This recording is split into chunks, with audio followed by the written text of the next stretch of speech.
12 teams representing some of the biggest cities around the world.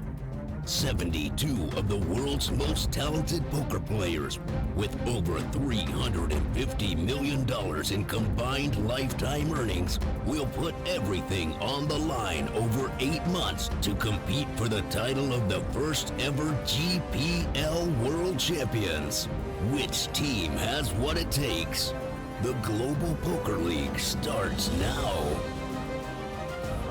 Hello and welcome to the Global Poker League. This Thursday evening, I am Laura Cornelius, joined by the GPL insider, Mr. Eric Danny. Now, yesterday was, of course, heads up for the Eurasian conference. It was all about George Danzer last night, though, wasn't it? Right, George Danzer's show, Sergei Lebedev's show, just clawing the Moscow Wolverines back into contention. It's a great night.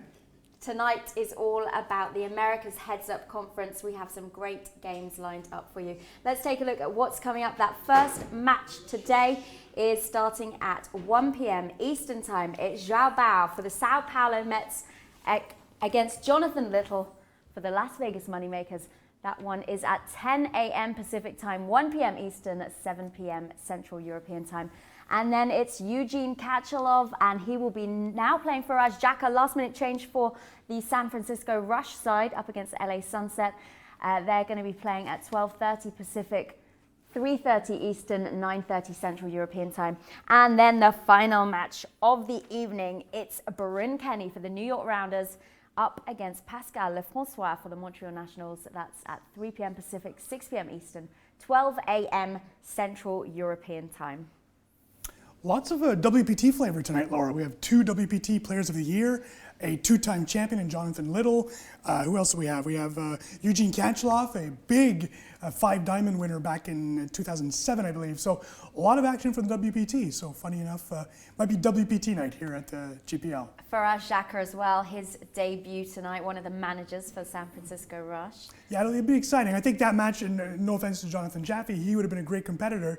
He had a little last-minute issue with the Tournament of Champions, which starts tomorrow at the WPT. But I mean, if you're going to get a substitute, it could be one of the most entertaining players out there.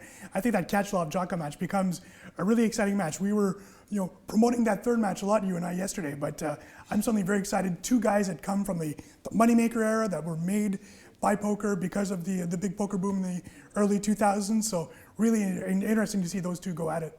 Let's talk about last night. Obviously, the Eurasian conference was heads up. We had some great winners. Obviously, Nanonoko, Randy Liu, Jungleman. That was the first match of the evening last night. Everyone wanted Jungleman to do it, but he couldn't quite. He managed to score 3 points out of a possible 9, but it was Nanonoko that was the star of that one. Do you really think everyone wanted him to do it? Because I get the feeling that people want him to lose. Actually, I think that's what the feeling I get at the moment. It's a story within itself. I wanted him to do it. I know we're supposed to be biased. Not supposed to be biased. No, but I think he would have been favored in that match going into it as well. So no, obviously I want to see Jungle do good. He's, we talk about him as one of the legends of the game, and he's just not been a legend whatsoever in the GPL. So it makes us look bad. He's making us look bad as commentators, Laura. It's made it entertaining, though, hasn't it? Extremely entertaining. And Need that story. For a guy that's so intense, he has taken it very well, understands it's part of the show to have that frustration, but he's taken it well. And on the flip side, Nanonoko is suddenly a giant killer, and he's calling everyone out. I think he's going to play everyone in this league. Anyone that's had any success in poker will have to face Nanonoko at some point, including possibly the 2003 main event champion, the man who caused the big boom, Mr. Moneymaker. They might be locking horns in Las Vegas this summer. I believe Chris Moneymaker will be playing next week at some point. So yeah, we should see a few more managers next week. Selena Lin as well. So it'll be exciting to see the managers get in. Anatoly Filatov. Next week is going to be a fun week. Selena Lin was very happy after that first match yesterday, but obviously Paris Aviators took the lead at the end of the evening.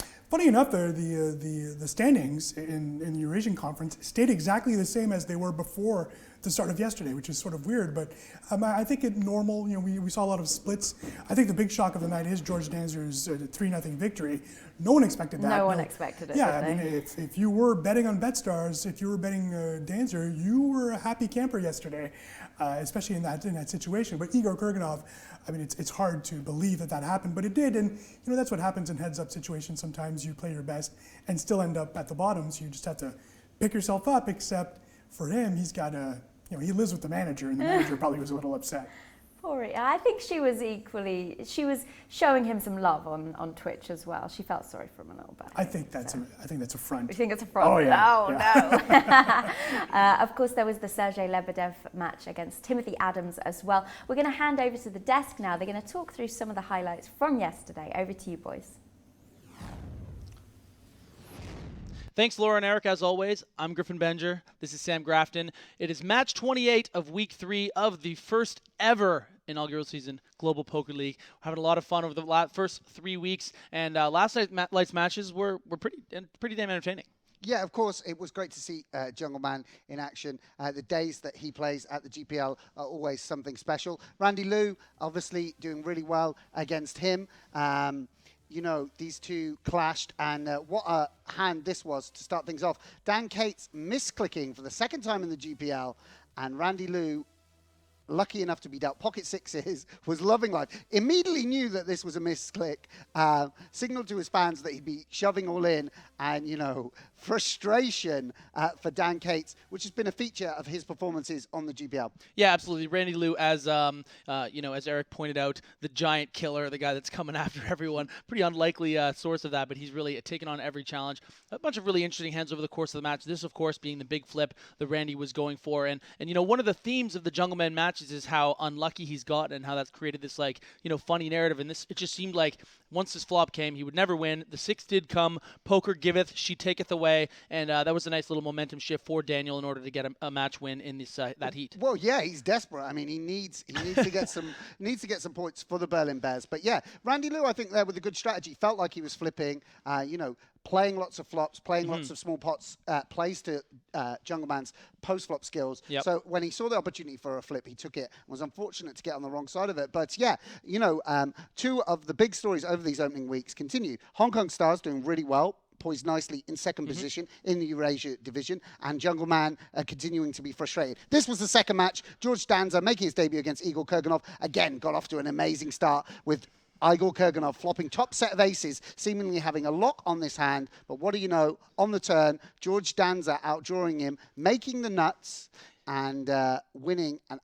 He won the first 3 points in just one hand, record time. Yeah, I know. And, we always talk about, who would be that sort of prospective kind of MVP early on in the season. And, it seems to shift every week because as we see new players that haven't played yet, and George Danzer is an excellent example. This is a guy who, coming into this match, we had some questions, almost just to kind of just think like, okay, well, what what's he going to be able to do? Isn't he more of a mixed game player? How's his no limit hold'em game going to be? He was the most impressive heads-up match, in my opinion, and to take a full sweep of Igor Kurganov and to play as well as he did and to read the situations and to also so eloquently explain his thought process to the fans at home. It was brilliant to watch. Yeah, he's certainly someone that showed that if you do your preparation for a certain format, if you take your time considering every spot carefully and you take full advantage of a generous time bank, you can beat the best in the world. And George Danzer certainly, as you said, put up in a good performance. Obviously did get a good run of cards here, there, winning a big flip against Igor to win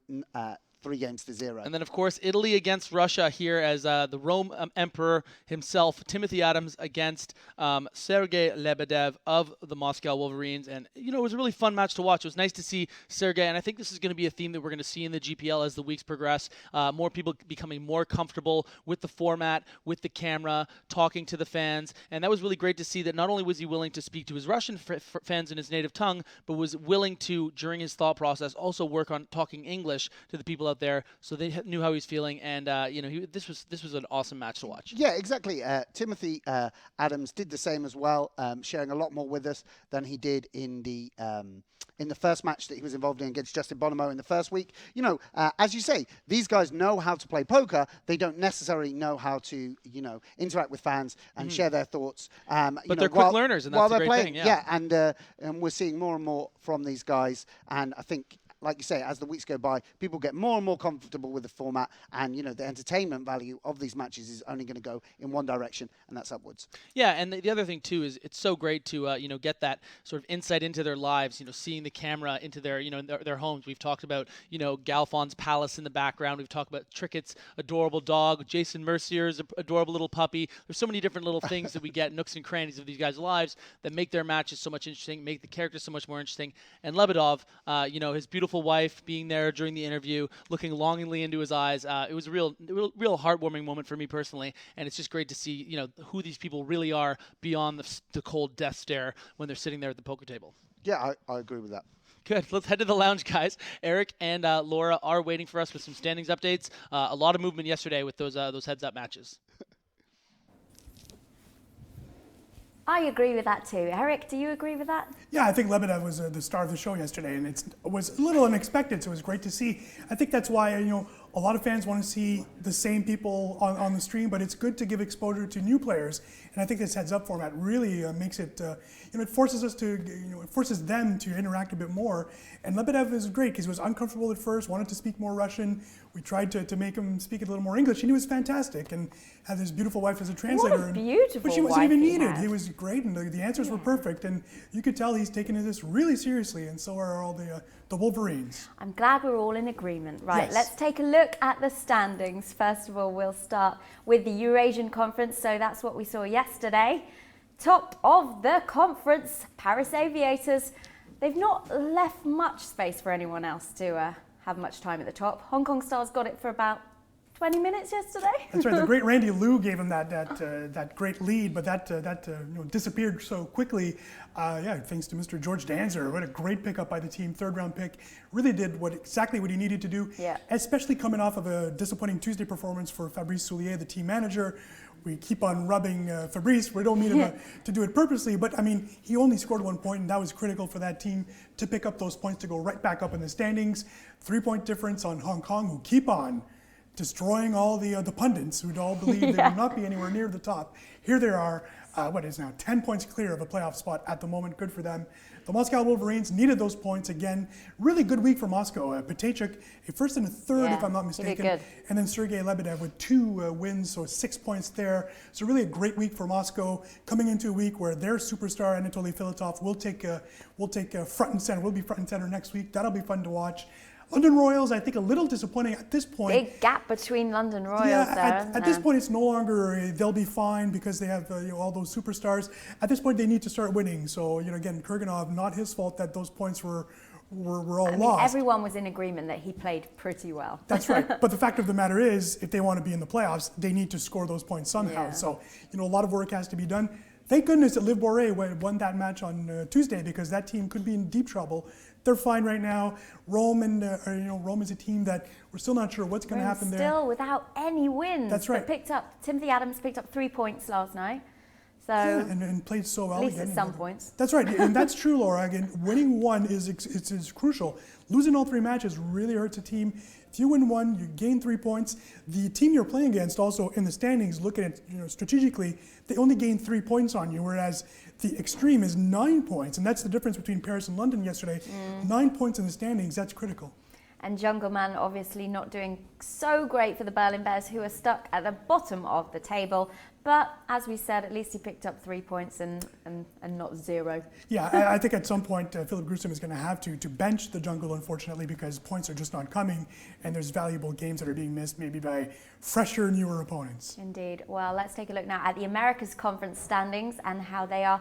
Before we go into the action today, New York Rounders at the top, thanks to a certain Mr. Kenny, not Bryn Kenny, Tyler Kenny, 5 points clear of the Montreal Nationals. But this will be a really interesting game later on to watch. Obviously, first place and second place battle it out against one another. Los Angeles Sunset with 25 points, 7 points behind the Nationals. The Sao Paulo Mets also on 25, and the Vegas Moneymakers also on 25 as well. And San Francisco Rush struggling right at the bottom, 7 points behind, obviously 3rd, 4th and 5th, which is a lot to make up, isn't it? I mean, it is. I think it's a lot of stress on Faraz Jaka today. I think he does need to win at least 2 games. He did 6 for sure, 9 would be even better. Interesting to see as well that the Montreal Nationals losing ground on New York. That's surprising given that Timex was the one playing both of those 6 max matches. I would suspect that Marc-Andre Ladouceur disappointed, and so is Timex, of course, that that gap isn't closer. So that's a little disappointing there. Montreal does need to come up on top tonight, or suddenly New York could be running away with the conference. Let's take a look at the top scorers of the week so far. This is what they look like. Randy Liu, look at that. Nanonoko, 18 points. I think Nanonoko is doing great, right? It's almost half of the team's points are scored by Nanonoko, so great for him. Sweep in the first week, a 1-2 record in the second week, 2-1 in the third week.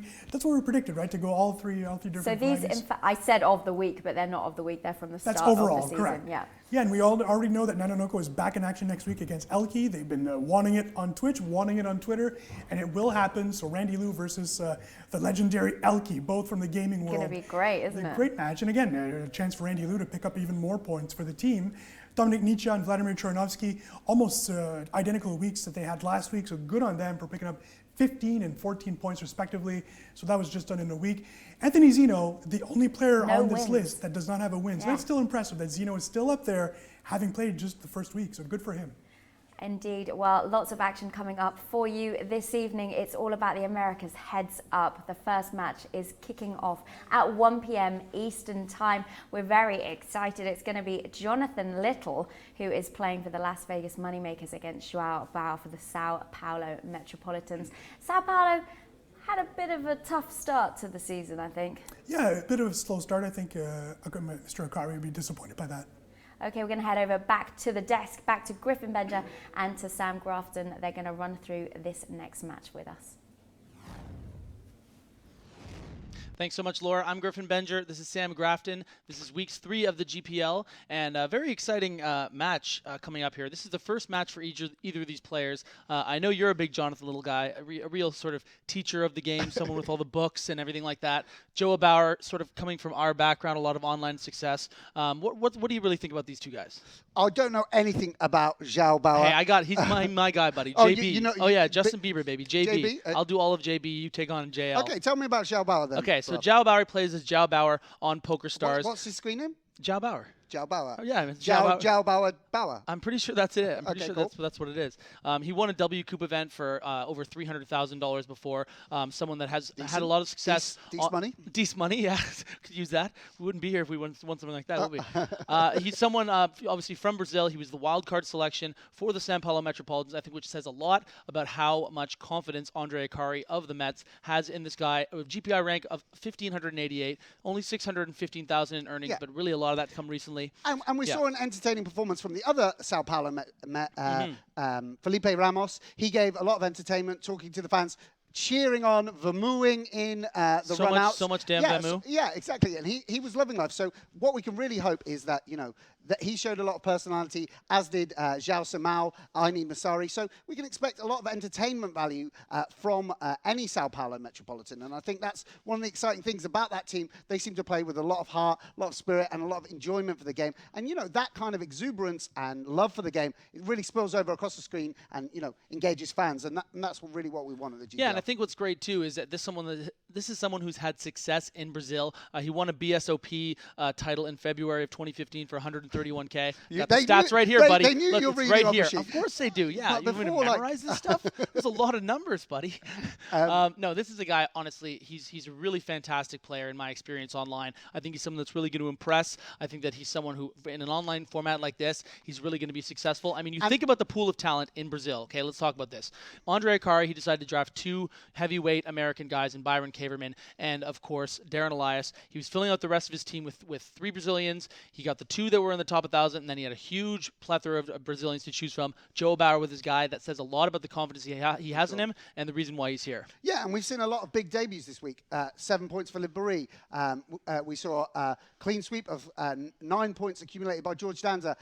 Tyler Kenny impressed him. And, of course, that guy we mentioned, Felipe Ramos, first and second place on his debut. So Joao Bauer looking to, fit in with that kind of theme of the week of people making their debuts and really making their mark on the GPL. Yeah, and I think because of the format, the scoring system, even though if you have a slow start in the GPL, one guy can really turn things around. I think that's what we saw with Felipe Mojave Ramos by coming in there and getting that first and second place, pushing them up to 25 points in that Americas division. So this is a really big moment, I think, for Brazil. But the Las Vegas Moneymakers, he's with Jonathan Little, I mean, this guy has a plethora, love that word, plethora of experience. Word of the day. Yeah, word of the day is plethora, guys. Look it up. It means a lot of. So he's someone that I think is with all the experience that he's had, you might even say the plethora of experience. GPI rank of 223, over 6 million in earnings, and his win ratio is something that I want to talk about because he has 13 wins and 119 results. This guy is a closer. That's like almost like 30% or something. Yeah, I don't know. 25% of tournaments. I'm a field player, bro. I'm not doing this. I'm not doing the math. 30% of tournaments. He's this the math guy. Closes out. He's clearly the math guy. Look at him. Yeah, of course. So Jonathan Little, huge success on the WPT tour. Back when they were the WPT tour. So the World Poker Tour. That's my favorite of the tours. Yeah, and back when they actually paid out some real money as Oh well. my God. When like it was he got in there. a mil up top. Yeah. Like proper dime up top. You could just buy yourself a nice pad in Vegas as soon as you want a WPT. Exactly. And also the other thing about Jonathan Little, we should say, is he produces a lot of training material, very active on Twitter. He's a coach, writes books. And, what better advertisement for, his poker books and his poker talent than performing well on the GPL stage. Yeah. So, obviously motivated by gaining points for the Las Vegas Moneymakers and, the fact that Chris Moneymaker drafted him. Also motivated by, personal pride and, to put his poker talents on the table and say, yes, I'm at the top of the game, and that's why you should buy my book. So it'd be great to see. Yeah, but you know what? It's a win-win. He'll It's not only be waving his book. It's not only that one of those things where it's great for the Jonathan Little brand. It's also great for the GPL because this is the exact kind of personality, someone who's used to talking in front of the camera, who's used to conveying his thoughts to a broad audience, from beginners to experts. This is the kind of guy that we're really thrilled to have here in the GPL, and a big skill set. He ain't just little. Mate, plethora of skills. Yeah, he's got. so Absolute much plethora. damn skills. Jonathan Little, Joao Bauer, my boy JB. They're gonna go to battle today. Opening match. JB versus JL. Yeah, JB JL. This is what we've been waiting for all week. JB v JL. It's very Batman v Superman. We're gonna head to the lounge because we have an interview with the homeless millionaire, Faraz Jaka, the late replacement. What's going on, Laura, Eric? We talking to Faraz? I hope so. We're going to check now and see if Faraz Jaka is on the line on Skype. Faraz, are you there? There he is. What up? Faraz, can you hear me? Yeah, I can hear you good. Awesome. Right, so, you're in your bathrobe, are you?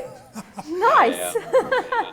Battle lounge. Obviously, San Francisco Rush at the bottom of the table right now. Tell us your thoughts up until this point with all the play that you've seen. Yeah, I mean, as far as the standings go, I really haven't been paying too much attention. It's so early in the season. There's still so many points to be distributed, that we're really just focusing on making sure, we're playing well and we're comfortable with all the spots. So, really no reason to focus on the results just yet. Faraz, we weren't expecting to see you until next week. You're in today in a very emergency situation. Does that affect you in this, knowing the sense that you didn't have really much time to prepare for this match? Yeah. I mean, it definitely does a little. I wasn't expecting to play till next week, so yeah, just jumping in, canceling some plans, and ready to go at it. I would have liked to prepare it a little more, but I'm okay. I still feel very comfortable. You're obviously playing Eugene Kachalov today for the LA Sunset. Have you battled much with him previously? I imagine so. So actually, funny story. I played the NBC Heads Up twice. 2 years in a row, and both years I drew Eugene Kachalov in round 1, and both years he knocked me out in round 1. So there is a monkey on my back named Eugene Kachalov, and we need to get rid of him. It's the grudge match today. What do you expect from someone like Eugene, an accomplished player? Do you have a feeling on how he's going to play? I mean, somewhat of a feeling. I mean, he's not your unorthodox guy who's going to do a bunch of crazy things. With that said, he's aware of his image, and he may try to throw some things in there to throw me off. But in general, he's more of a fundamentally sound player. But again, who knows? I mean, I could say this, and right when the cards get dealt, we see something else. So it's just a matter of seeing what he throws at you and adjusting and trying to predict what else he's going to do. So we'll see. This is your debut, obviously, for the Global Poker League. Anything up your dressing gown sleeve? Well, you'll find out when the cards come out. I can't tell you everything now. Eugene's going to be watching this and then own me. Faraz, is there a player that you've already had a few play from your roster? Is there a player in particular you were maybe surprised or really excited from their performance? Maybe one that sticks out? Let's see. I thought Anton in his first match played really, really well. I mean, he told me he was practicing and studying and preparing for it, and yeah, he did amazing. And also Galfon. I mean, obviously Galfon's one of the top poker minds, but he hasn't played No Limit in a while. People were saying he might be rusty. He himself wasn't sure, how rusty he'd be, but I think his game is so good, and he compares himself to some of the top heads up players that it's like, hey man, you still got it, you're still crushing. He played really well, explaining his thought process and everything, and I think we all learned something just watching his match. Faraz, would you agree that putting Kitty Quo on a television screen, on a cam, is probably one of the best things that there is around? Oh, 100%. I mean, I knew that when I drafted her. I mean, she's hilarious. I mean, we all love her, and she cracks us all up, and she's such a personality, and she's a good person, has a good heart. So we're so happy to have her on the team, and we love watching her on the webcam. Thank you so much for chatting. We're going to watch you in action in just a little bit later. Good luck. All right, let's do this. Thanks. That was, of course, Faraz Jaka, manager of the San Francisco Rush. He will be making his debut for them a little bit later, and that's the second match of this evening. That will be kicking off at 3:30 p.m. Eastern time, so make sure you do stay tuned for that one. But first up, we have a different match. The Las Vegas Moneymakers, Jonathan Little, will be taking on the Sao Paulo Mets, Joao Bauer. I'm handing back to the desk. Thanks, Laura. Was he wearing like a full bathrobe? Yep. He's just going chilled for it. Right? Chilled out entertainer, isn't he? I mean, that's the great thing about being a homeless millionaire is that you just every place you go to, I mean, they're gonna have like robes for you and stuff. That's all he needs to get by. Yeah, absolutely. He packs his bag. It's just 3 bathrobes and a towel. Couple of bars of soap. Yeah, exactly, and a laptop. Yeah, great to see Faraz. I'm really glad to see him in action here in week 3. Love the hair, love the personality. Always just great vibes when you're around him. Very spiritual. It's good energy when you're around Faraz Jaka. Absolutely awesome guy. Yeah. Okay, but let's focus though, guys. Focus. Let's talk about JBVJL, the big match of the day. The big match of the day. JB being Joao Bauer. Let's talk about the fact that these guys, bit of pressure Some on stats them. you're checking out? No, I mean I'm just trying to remember his name, Joao Bauer. Okay, so the thing about the Sao Paulo Metropolitans is they went homegrown. Yep. Apart from those first 2 big hitters, that policy of Andre Akari going to be even under more scrutiny this week, putting Felipe Mojave into the mix, and now Joao Bauer. Is that going to pay off? Because, of course, it's great that these franchises have a local identity. That's really, really great for Sao Paulo metropolitan fans.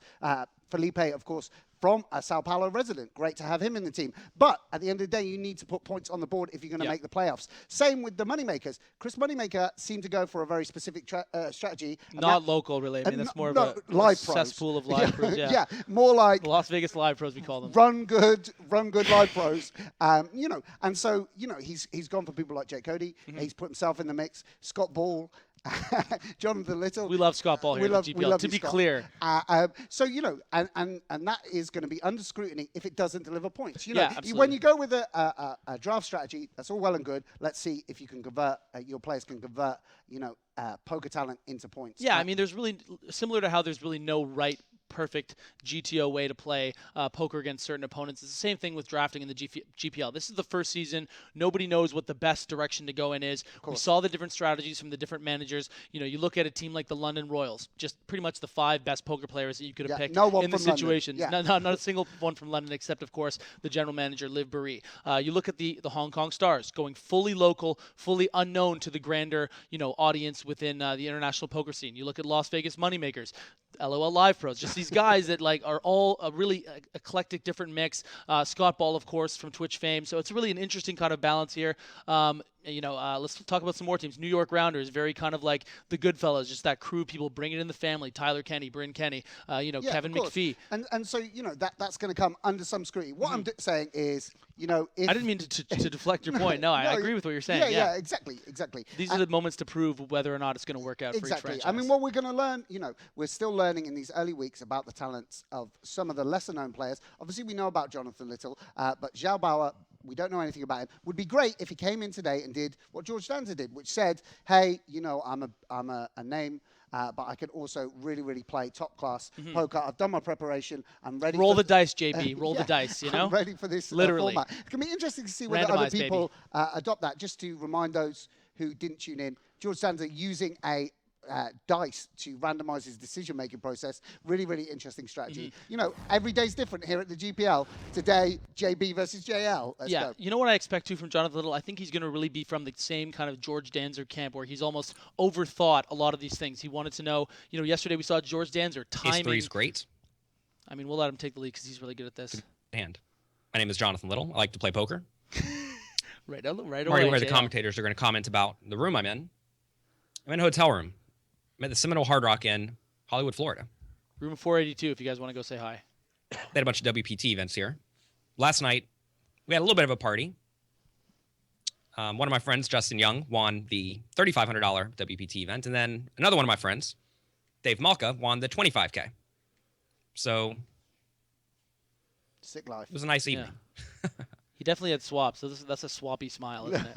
That's really what it's about. It's like, I'm richer than I was before. And I'm here at the GPL.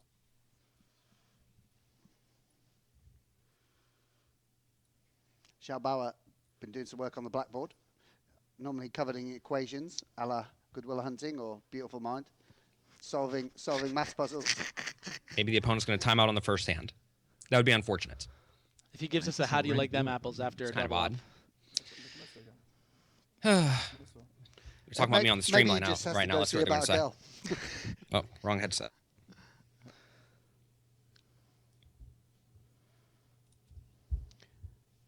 So, Jonathan, referring to that big WPT, which played out yesterday. Yep. Friend of mine actually finished 5th for about 119 results. I love how they call it results.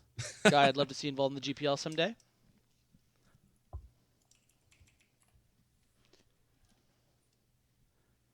Joao just having a few problems.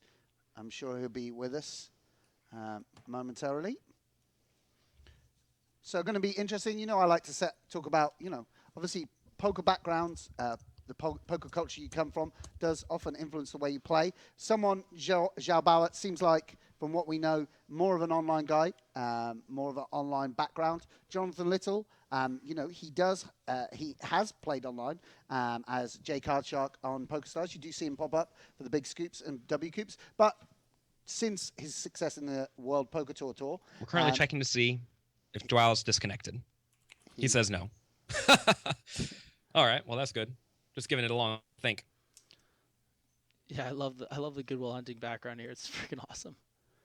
It's gonna do the whole Tom Marchese time bank shove on me or something. I wouldn't even have If what he you does got, go, Joao. and I will fold. Any of these guys would. It'd be an insult to us if you're still here in 20 years.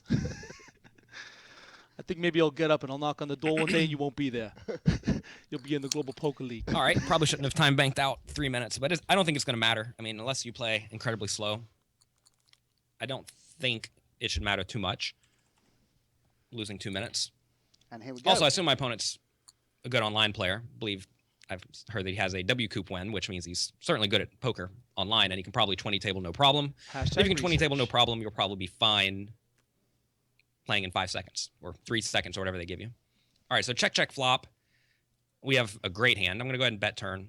I think we want to be betting turn here. When he checks behind on the flop, he's going to have a lot of showdown value stuff like ace high, maybe a jack, maybe a 9, maybe a 6. But it looks like he just has nothing, so that's interesting. Interesting, he can go check with nothing and then fold to a bet. It's good to know. We're going to do 1,000 raise pre-flop as the standard raise size. I think that's going to be fine.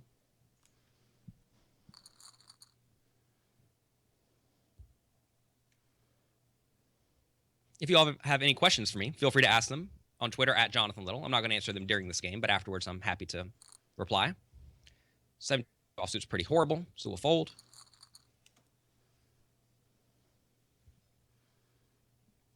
Jonathan, as we said, someone that's super comfortable talking about poker strategy. Jack 10. Blinds have gone up already. You know what? Maybe maybe a strategy was to get the blinds higher. That could have been a thing. Timeout for the first blind level. I don't see the blind level on my screen. Do I need to make my game bigger? Definitely, Mr. Little. I can't tell what the blinds are or when the blinds are going to go up on my game for some reason. Wow. All right, what's happening here? I raised. He min re-raises. We'll call. Jack 10's a great hand to call with. Got to be a little bit careful because min re-raise is quite odd. When an amateur player min re-raises you, it typically means they have aces or ace-king or kings or queens, something like that. When a good competent player min re-raises you, I don't know what it means. Brazilians are known to play a fun style. So we'll stick around here. We'll probably call a flop and a turn bet and fold on the river. Good euphemism. I could easily have a king here. I could easily have a 10 here. For him to blast off has to be fairly aggressive with air, just because his range should be stronger than mine, but at the same time, this hits me reasonably well, especially my flop calling range. He bets again on turn, we'll call. Joao turning the 10 into And I a guess I'm going to bluff. fold to a river jam, well, especially on a queen. Queen's a pretty bad river for me, because he could be, quote-unquote, bluffing with ace-queen and got there. Could have set like a random queen 9 or queen 2 of spades, something like that, and got there. He checks. I'm not going to bet this because he's never going to fold a queen. I don't think he's never going to fold a king, so we're just going to check and pray to win. All right, so interesting min re-raise with the 10-8. Maybe he misclicked. It's tough to say. Basically, But it is what it is. Jonathan's So that's saying, good. I'm glad he either- had 10-8 and not ace-10. Either you misclicked or you played it horrifically. Yeah. H. But the Or nicest thing we could say King is we hope 7's it was a misclick. fine hand, Yeah. obviously. We're going to be raising a lot of hands from the button. We might change things up as we get a little bit more shallow stacked, but I like raising a lot. If you raise too much whenever you're shallow stacked, your opponents can really crush you. If they start shoving on you a lot. A lot of people aren't going to start shoving on you a lot. It's kind of an interesting thing in the Global Poker League because whenever you're playing like small and mid-stakes online heads up against someone, like say you final table a $30 tournament online, you can expect your opponents to be making a lot of mistakes. And one of the most easy mistakes to exploit is your opponent just folding too often pre-flop. And if you can make them fold too often pre-flop, you can just run them over. I don't really expect that to happen for my opponent, given he does play high stakes online. But we're willing to give it a try if it comes to that. Now that he knows this, he knows my strategy for later. Oh, I'm gonna man. have to play super nitty. Prince just died. Let's go ahead and check raise Actually. this. So this is a spot where we have a pretty good amount of equity. I don't think we want to check Did you fold. just announce that on Yeah. there? He just died. I got the news. Don't really want to That check sucks. call. The artist formerly go ahead known and as. I think check calling could be okay. The problem is we should have gut address shot. that. That's more important than backdoor flush Jonathan draw. Little's backdoor flush draw, We just have a lot of I equity. think. Yeah, obviously that Aw. is. that So I is- like raising. that is sad. I never really got into the Prince thing. Raising's good. It's good to be But I know aggressive. that I probably would appreciate it. Were you a Obviously. Prince guy? Yeah, of course. Yeah. I read an article by Byron Caverman yesterday. Are It you said gonna to be be okay? aggressive. It's a bit sad. Yeah, of course it's sad. All right. So here he 3-bets big. We're, of course, going to fold to this. But this makes me think his initial 3-bet, where he min 3-bet, was probably a misclick. Maybe, maybe not. It's tough to say. I've done a decent amount of practice with this program before playing this game because you don't want to be misclicking. 7-3 offsuit. That's a pretty bad hand. Probably not quite defendable. Jonathan, by the way, off to a very good start here, has Joao 2-1, having won a big size pot with just second pair when he had Joao out kicked. Blinds have gone up again. So how many big blinds are we playing now? 40 big blinds still. All right, so we'll keep two and a half big blind raise size. I think this is fine. Good flop for me. We could check this and try to get him to bluff. I don't really know if that's going to be a good strategy or not versus him. He did call the raise, so he probably has something. This hand is near the top of my range, though. I may be supposed to check this. If I was good at heads up, I'd probably know what to do here. So he calls. I have to assume I have the best hand still. If he has a jack, I guess he's just getting paid. Do I ever check behind this? I think checking behind could be okay. Just throw out 4,000. Check behind could be okay. Seems kind of odd that he would check call. I don't guess it's not so odd. We'll just keep betting. And heads up, you really don't want to be folding too often. Like if he check raises here, it is so miserable. Well, it's not miserable anymore. Guess we're going to jam the river. He could easily have a jack. Although, if he has an underpair, he's never going to pay me. So he check call flop, check call turn. That means he probably has a queen or a jack or ace high or king 10 or nothing. I think I'm actually going to bet small here because if he has nothing, he's not going to call. So I want to bet small to try to give him plenty of room to bluff. And if he has a jack, he would have probably called the all-in. So he lose value when he has a jack, but I'm not really getting the vibe that he has a jack. So we want to bet small to give him all the opportunity in the world to do something silly. Jonathan Little with a really good sense of where he is in this hand. Yeah. And I think timing tells are a part of that as well. I think those snap calls really don't indicate that you have trips. And he folds, so clearly he had nothing. Well, it ended up having nothing by the river. And couldn't get him to put money in. That's the spot where you want to do everything you can to give him the chance to make a big error. If you bet big there, he's going to fold, right? Because the queen's very bad for his range.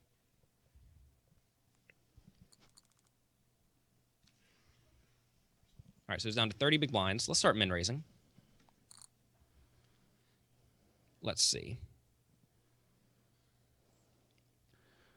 Not a great We start could start a here limping strategy for too. Joao Bauer, obviously. We'll mix it up. We'll but see it's what's not your happening. fault, Joao. Joao, not your fault. Joao, it's not your fault. I like how everyone in the chat box Not you too, man. thinks I'm a fish. All right, Paulo starts limping. So let's think about this.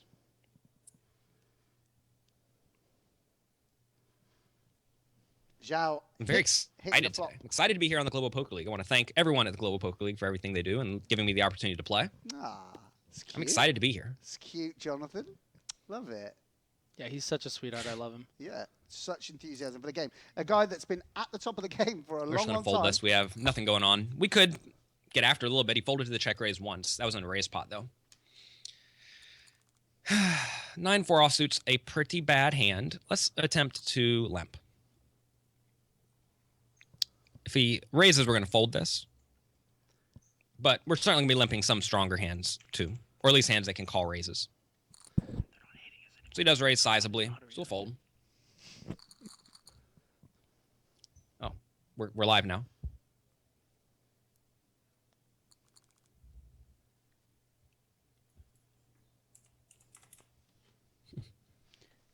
And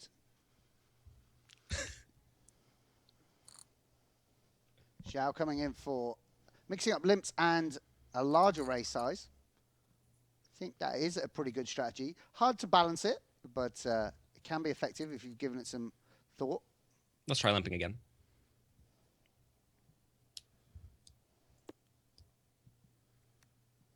I'm listening to my commentary now. I probably should not do that. Let's not do that. I know the commentary is great, so I'm not going to be so concerned with that. We could do min bet here. If he has nothing, he's probably going to fold. He means his commentary. Oh. Sorry, that wasn't a compliment for you, Griff. It's not my fault. Because we. So he has nothing. Griff, it's not your fault. Anytime the board is a big card and 2 little cards, or even just a very uncoordinated board, you don't need to bet very large to get the job done when you are bluffing.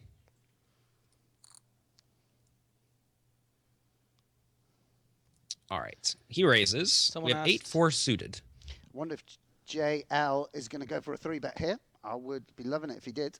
Let's go ahead and 3-bet this one. Yes, go on, JL. Seems like a fun strategy. Go on, Fiery Justice. Is that his nickname again? Yeah, that's his. Like, Small suited connectors, well, it's what? junky suited connectors like this are pretty strong to 3-bet because when you do get called, typically your opponent has higher cards, so your cards are very live. So that's a reasonably good range to raise.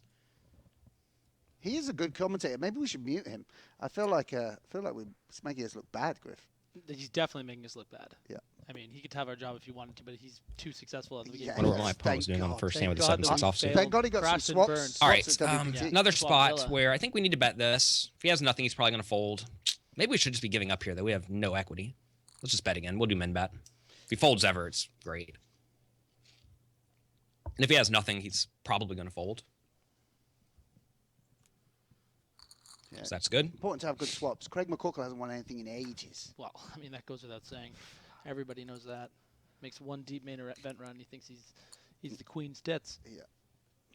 Queen's birthday today, yeah? We'll check. 7-5 offsuit's not a very good Over hand. the Prince news, so just let's Yeah. Get a gut something to shot. Celebrate about. We may want to develop a leading strategy, and this would be a pretty good hand to lead if we did want a leading strategy. Don't really think this hand is good enough to check fold. I guess we're going to call this. Maybe goes check, check on the turn, and then we bet the river. I think that would be okay. We could also check raise. I feel like I may be a little bit too aggressive so far with the check raises, such that I do not want to. I don't want to overuse the play. All right, so we get value on the river, so we're going to value bet this now. Jonathan Little, river's the best hand here. Pretty unfortunate for Joao. If he has a 4, he's going to call. If he has ace high, he's probably going to call. If he has queen high, he's probably going to fold. No, But notice here, I was going to bet on a lot of rivers no in this scenario, and I commentary. think he would have folded a lot of the time. Or I wasn't going to bet an ace or maybe a queen or a jack river. I think those might not be so good for me. What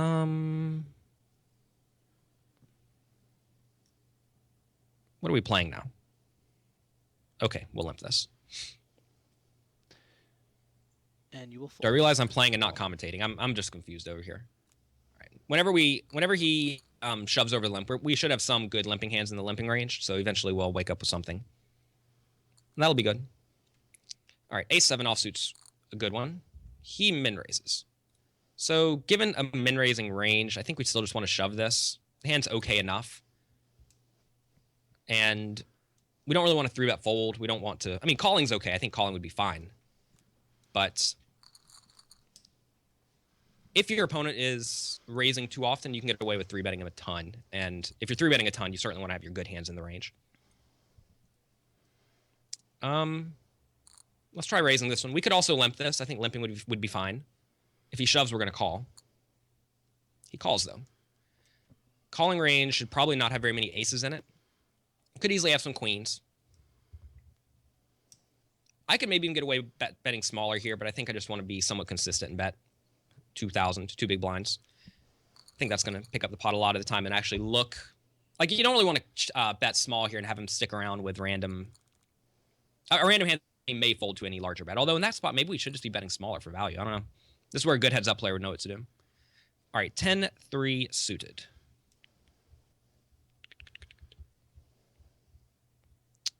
Well,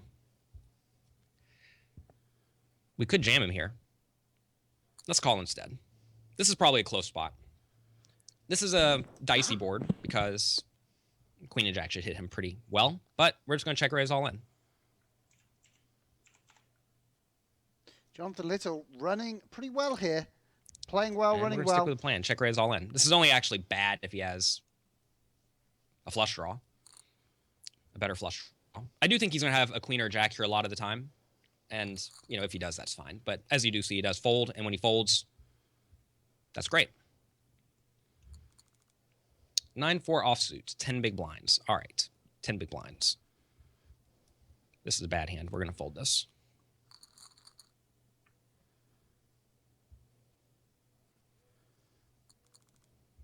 Ace-8, that's good. We'll call the all-in. He limps. I don't think we need to do anything too fancy. That's a shove. It's good to see a limping strategy from him from the small blind because that lets me know that we need to deviate from standard Nash equilibrium calling charts because that means he's not just shoving everything. He's limping some hands. So that means that his shoving range is going to be very different than a typical just looking at a Nash equilibrium chart in shoving range. Oh, a little Nash reference. Queen 8 suited. We're probably going to call off with this one, I think. This is a close one. He's been tight, actually. Given he's been tight, maybe I should fold that if he shoves.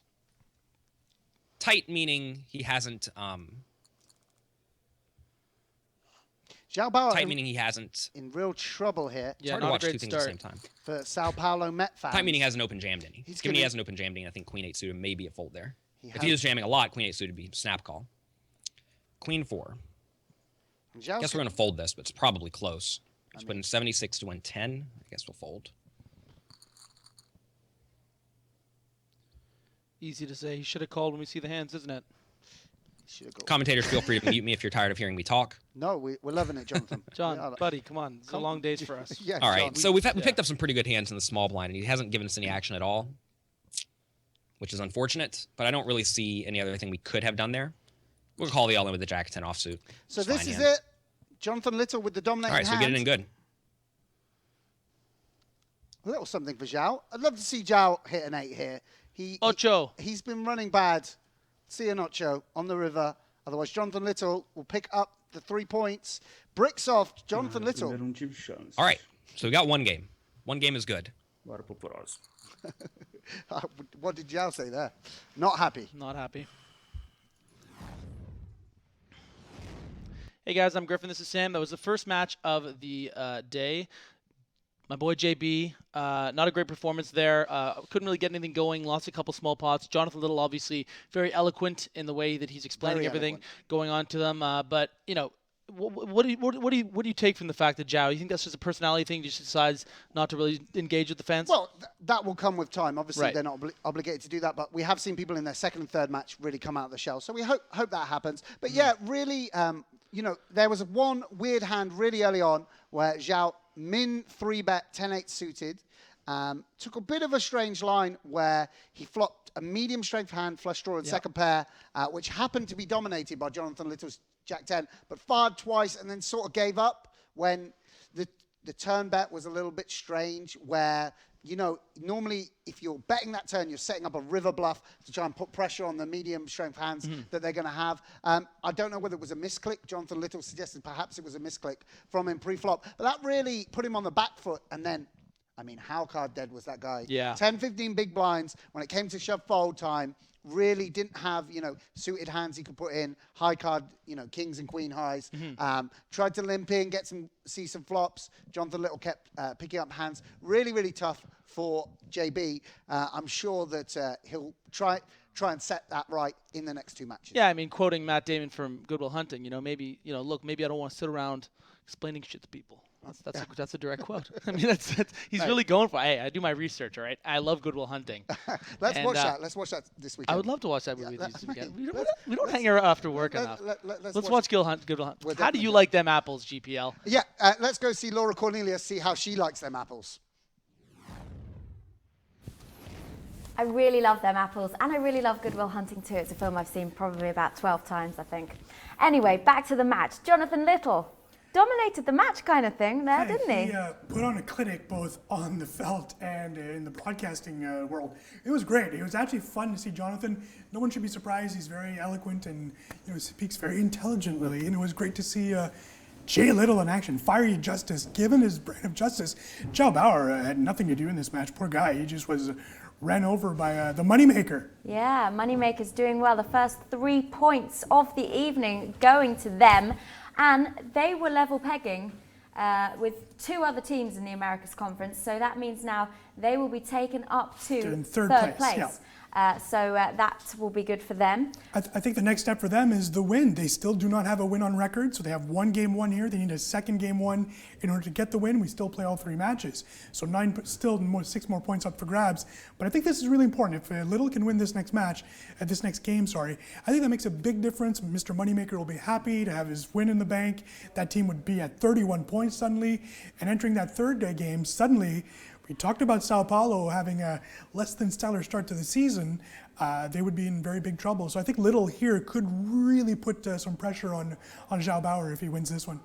You talked about Jonathan Little there commentating intelligently, but also, simple enough that people can understand him. He's very eloquent and very, very good at communicating about his thought process there. Yeah, and Jonathan has a lot of fans, and he writes books, and he does all of that, and he's very, very great with his knowledge and shares his knowledge. He's a passionate person when it comes to that. So not surprised to see this at all. He's even asking the commentators, hey, if I'm doing too much of this, let me know. That's not the case. We love to hear from guys like Jonathan. I think it's a good contrast because Joao seems to be more reserved and won't talk a lot, and that's fine, right? You want to see every single type of character. Later on, we're probably going to see some shows, some fiery characters, some Bryn Kenny, Pascal Lefrançois will probably go at each other a bit, so this is more of an intellectual hour here at the GPL. It's almost better when they are opposite and one talks more and one doesn't talk so much. I mean, we saw Jason Mercier play Phil Gaffon last week, and they were both constant. It was like, and our sound guy was having to choose. That's right, yeah. Think who did the audience want to listen to here? Which one is saying the more interesting thing? Yeah, and those do get complicated, and it was funny that George Danzer and Igor Krenov, there seemed to be some great interaction there. One would talk and the other one would stop. They don't know about who's talking, who's not, but they were talking just during it was their time to act, so that made a big difference. When you have a Phil Galfond or Jonathan Little, which will talk throughout the match, then it does become a challenge. So this is a perfect one. Would love to see some more interaction with Joao, but I don't think he had anything he could do in this match. We always talk about good players win, but good players that get the cards are unbeatable. So we can see that's exactly what happened. Joao just had to sit there and just take it from fiery justice in his first match. I feel like I learnt a lot there as well, actually, watching that game. Casino Malta, which is be great. careful. Thank you, Jonathan. Laura's going to play that free roll on Friday night. Maybe I'll be in season 2 of the GPL. Thanks to Not going to happen. No? No. Okay. Some stuff will have to happen if you want to do Paul, Laura Cornelius. No? Not going to happen.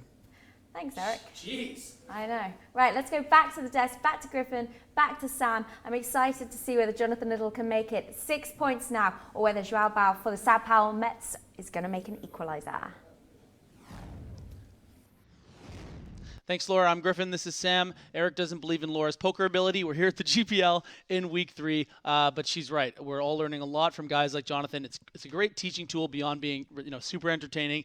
Never know what you're going to get between the matches. And JBVJL living up to the hype so far, Sam. Yeah, and maybe the Moneymakers have finally found someone that can put some points on the board. One of the only teams without a win so far in the GPL, and now Jonathan Little just needs to win 1 out of the remaining 2 matches, and they're going to have their first win in the Global Poker League. So, a lot to play for Jonathan Little and the Las Vegas Moneymakers.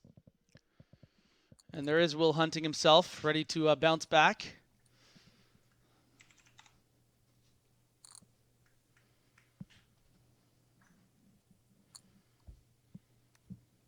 Maybe like my wife sent me a text message and told me to talk less.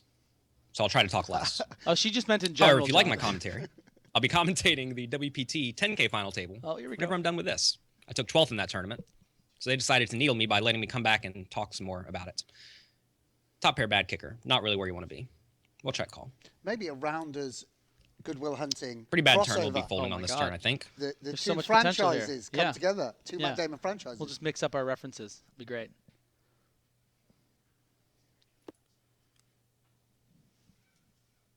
So if you're just joining us late, Jonathan Little did win the first game here. Check on turn probably implies a lot of ace highs, 8s, middle pairs. I don't really think he's going to fold much of that if I bet, so no point in betting. Hopefully he just has king, queen, and checks. 6-4, nothing in checks. I think he should probably be bluffing that river. If I have an 8 or worse there, I'm going to be in a pretty nasty spot facing any bet. And I would have folded to a bet there for what it's worth.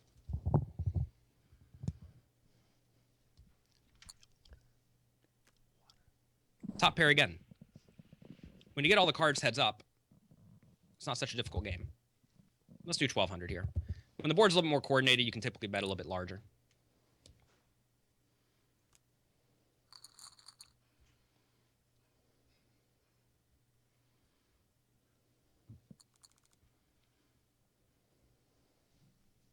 My second cup of coffee is almost finished. In the mornings, I hear you should have 1 cup of coffee for every 2 beers you have the night before. So Loving this. we're almost caught up. I'm doing it wrong. I got to drink a lot of coffee over the course of the day. Traveling and playing poker is difficult because when people win, they want to go have a party. And if you have enough friends, someone's winning all the time. So you have to go to a lot of parties. Sick brag, Jonathan Little, friends, King Queen's great. family, winning poker tournaments. So you think, yeah, 3 things you don't have: friends, wife, and winning at poker. Yeah, that's what you need. If he 3-bets this, I'm still just going to call. I don't think I want to be developing a 4-betting strategy in this match. Nah, we'll see. We'll see what happens.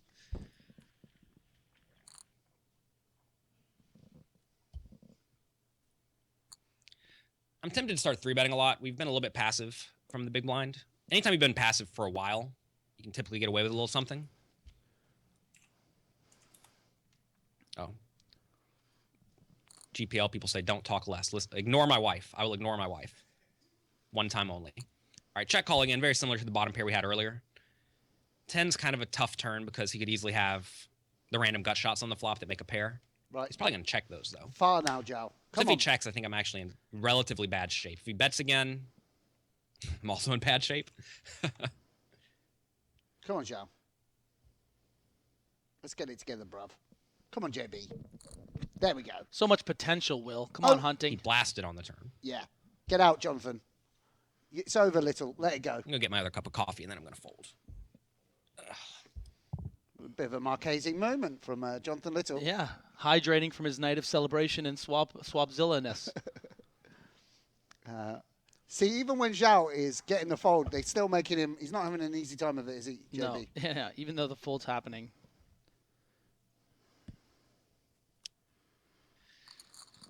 Trying to think about his overbetting turn range. Gonna be interested to see that, assuming there's no lag. It's tough when there's lag because I recognize that there's not a whole lot the internet provider or the Global Poker League can do whenever that is happening.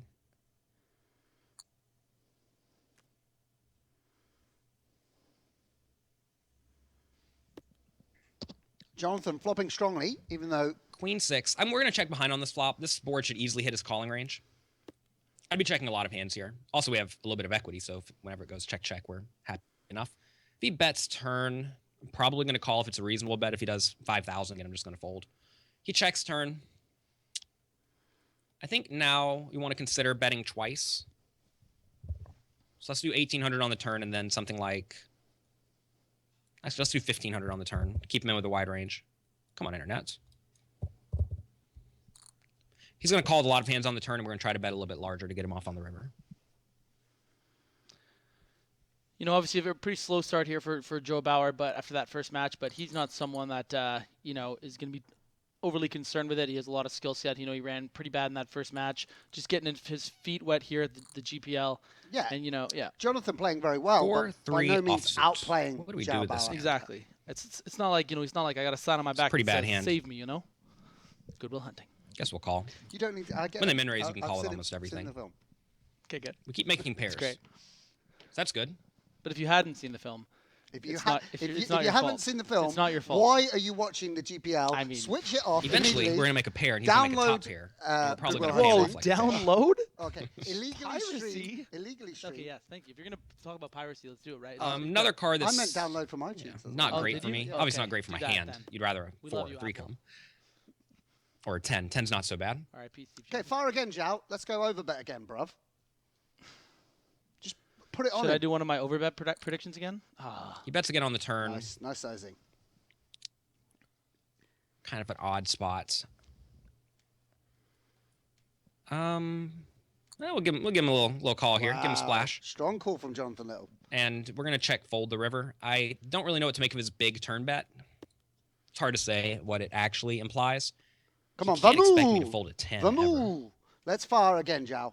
Vamos, come So on. if he bets again, Come on, Zhao. I could easily have draws here and tens here. So if he's betting, it implies he's trying to get draws to fold, which means he has nothing. Or it implies he's trying to get a 10 to call, which implies he has a nut. So it's a fun spot to bet. I'm just going to fold here, though. We don't really beat anything, especially on the King River. Queen Jack got there, King Jack, etc. all got there. So I'm fine folding there. Nice hand, Zhao. And Jonathan Little having to I fold hate folding, for those of you who don't know. fourth pair. Can't win if you fold, right?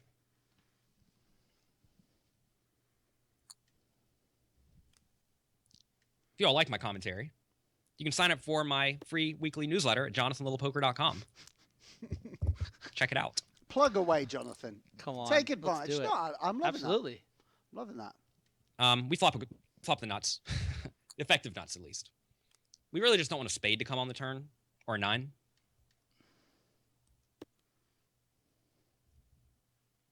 We'll just keep betting. And I wonder how Zhao will play this part of his range. If he does something like check raise me, I'm not folding. This actually is a tempting hand to check raise. Very hard to call and then maybe lose to like queen high on the river. Some people will attack with this combination. Zhao My phone's blowing up with text messages. First game just ended. there Did you lose a hand? I don't think I lost a hand. I think I won pretty much every hand. All right. So if we call, there actually are a lot of bad turns for me, or bad rivers for me. But I really want to let him bluff. And maybe if a spade comes, it goes check, check, and we don't get stacked when he has me beat. This is a nasty one. Why don't we call? I don't think I'm folding very many rivers. Ace is not not a great river for me, but it should be okay enough. If he jams, I'm going to call. Might be disaster here for Joao He has to think Bauer. that I don't have a nut hand here. Yeah. He checks. Wow, good for Joao. Come on then, Joao. Well, I think we want to bet small. Give him plenty of room to do something silly again. He knows that I did this earlier with value. You know, maybe I jammed this. So let's think about this. Earlier, he knows that I bet small to try to induce a bluff, assuming he's watching the stream, which he must be. So if he knows that, I don't really want to do that again. The problem is he could have me beat. I think we're still going to go for the all-in. Let's go for the all-in. Seems nice. If he has 2 pair, we lose, obviously. But I don't... Like, now that he knows I have that play in me of bet small to try to get him to shove or do something silly, I don't think I want to do that. All right, pocket 3s. We could 3-bet this if we wanted.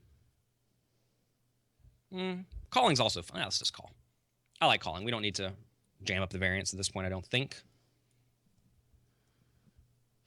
So things going I'll Jonathan just Little's check way again. fold this flop, I think. Not a very good flop at all. He should be checking behind here a lot. Guess now we go ahead and put in a little bet. I could easily have the 7 here. He probably doesn't have the 7 here. Strange check behind with the queen 9. It is going to work out well for him. Stop reminding me This about Global this. Poker League thing's exciting. I can feel my heart beating. It's good to feel your heart beating. And wow, they what give a me set on river. river. Jonathan Little Thank you, dealer. Thank you. continues to run good here. Bet the Let's turn. actually bet on the larger side. Was called with the worst hand. Try to make him think we're bluffing to some extent. And Zhao. And if he has In a a tough 7, spot. he's going to raise, and I'm going to fold. If he has a 10, he's probably going to look me up at this point. If he has 2 pairs, he's going to call. If he has a 7, he may not even raise. Good fold from Joao Bauer, showing a little bit class there. Checked it behind on the flop. I asked Tempting him when you do that to look Twitch someone up. stream earlier for the Global Poker League to give me all the good cards, and they have not disappointed so far. All right, we're playing 40 big blinds deep still, so still deep stacked.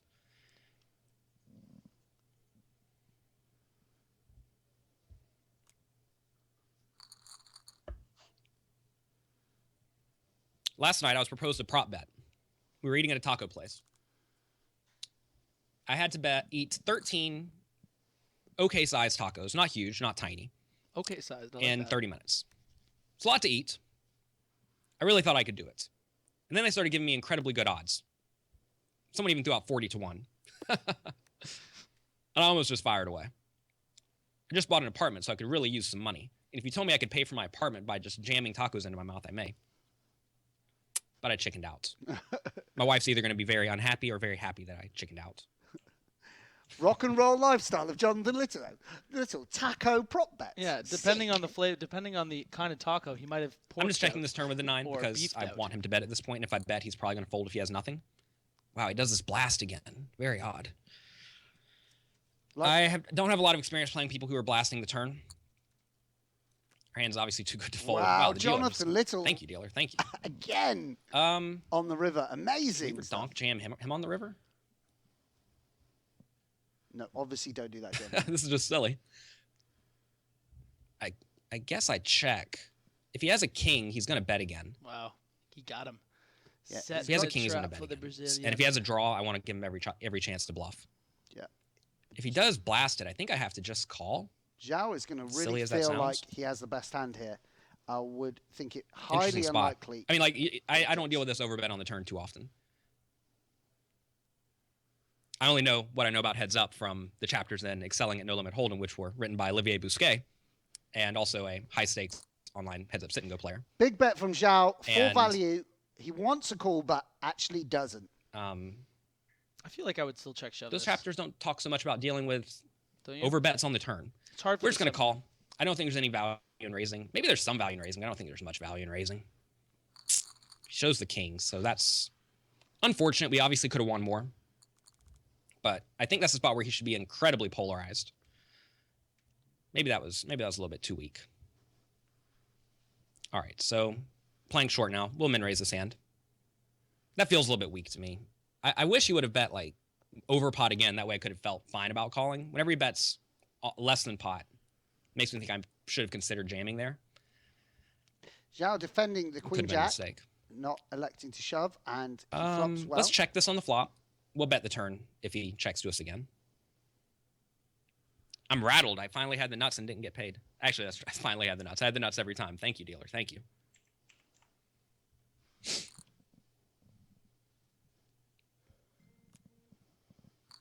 And things very much going Jonathan Little's way. Very close to a first win for the Las Vegas Moneymakers. All right, ace king's great. He limps. We'll raise. And I'd like to see Zhao defend this combo. We know he's in bad shape, but it's not always going to Dicey be flop. the case. But it's fine.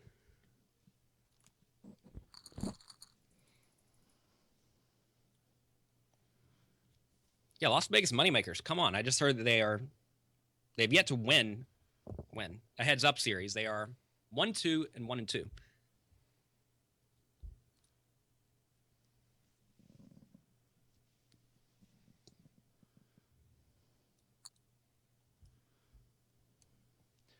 Amolin. Vamos. I feel like we have got a small number of viewers who tune in for your Can't listen to impressions. myself commentate and do this at the same time. Vamos, vamos. All right. Nice hand, Zhao. Oh, Brazil, Brazil. São Paulo. And JB. So opponent's down to 19 big blinds. Bang It's a very under good it. spot for me. Let's try to not give anything away at this point. We're not going to do anything ridiculous. Just going to try to grind it out and win the game. I'm still thinking about that 9-7 hand. I probably should have jammed the river.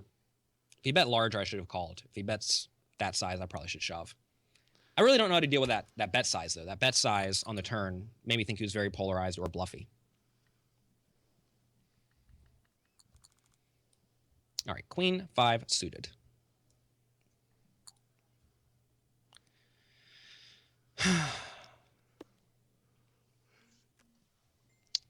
Not a great flop, but I think I still just want to put a big blind in the pot. And actually, maybe we just check this down. We could win it at showdown.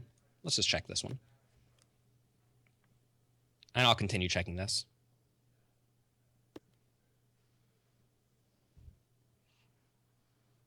Hard board really for Zhao to attack.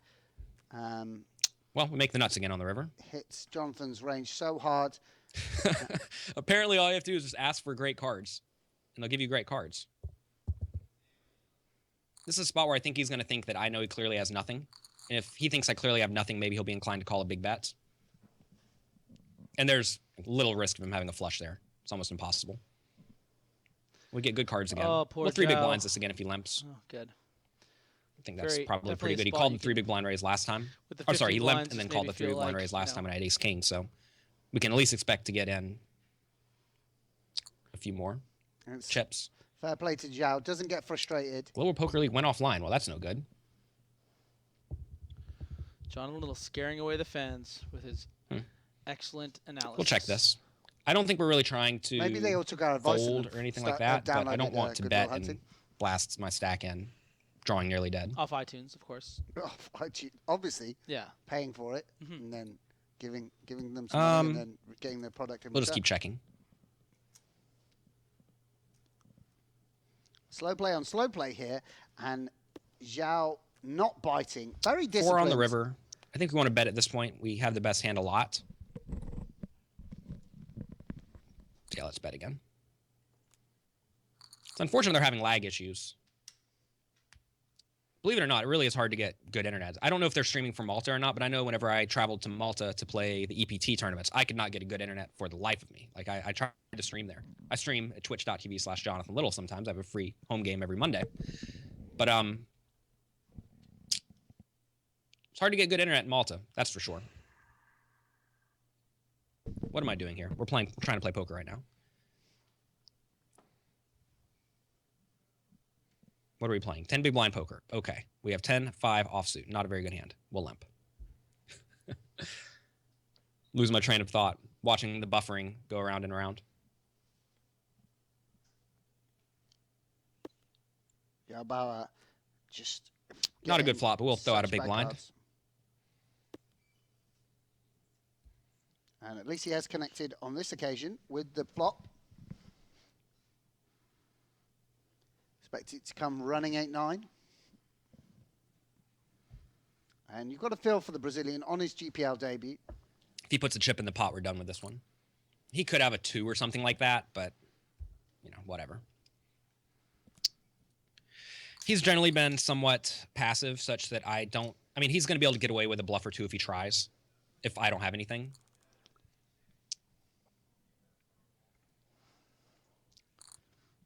Joao all in with the king high.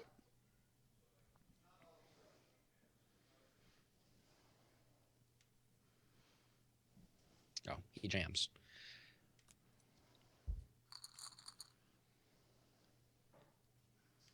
And be good to see JB get a little bit of luck.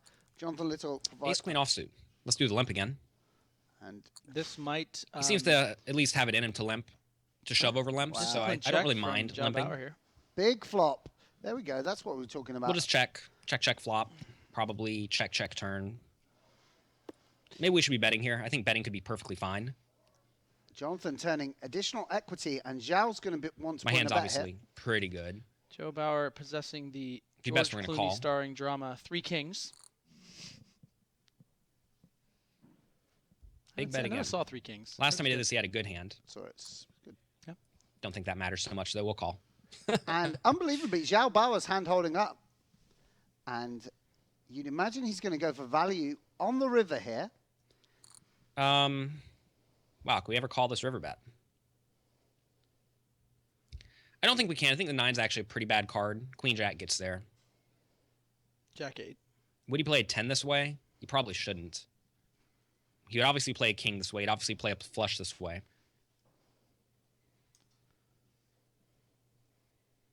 We have Queen of Spades blocker. It's a pretty good blocker. Makes him more inclined to have a king. So we're going to fold.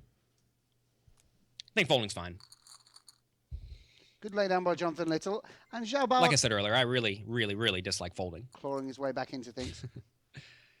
All right, Jack 8 suited. Seems like a pretty good hand to call if he min raises. If he limps, we'll check, see a flop. It's a great flop. We have a pair again.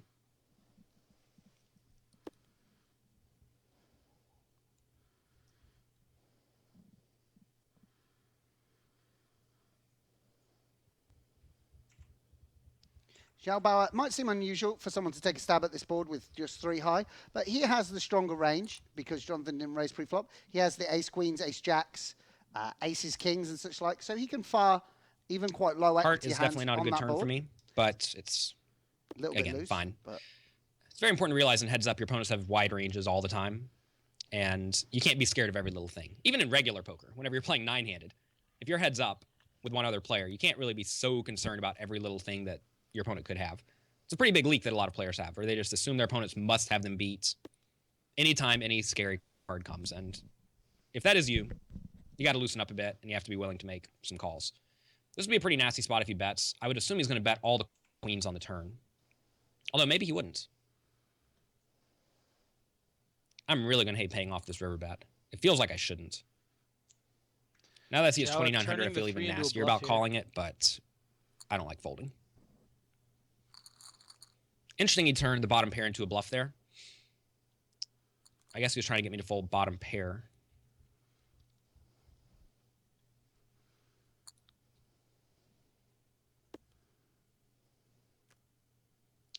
I'm just going to check this flop again.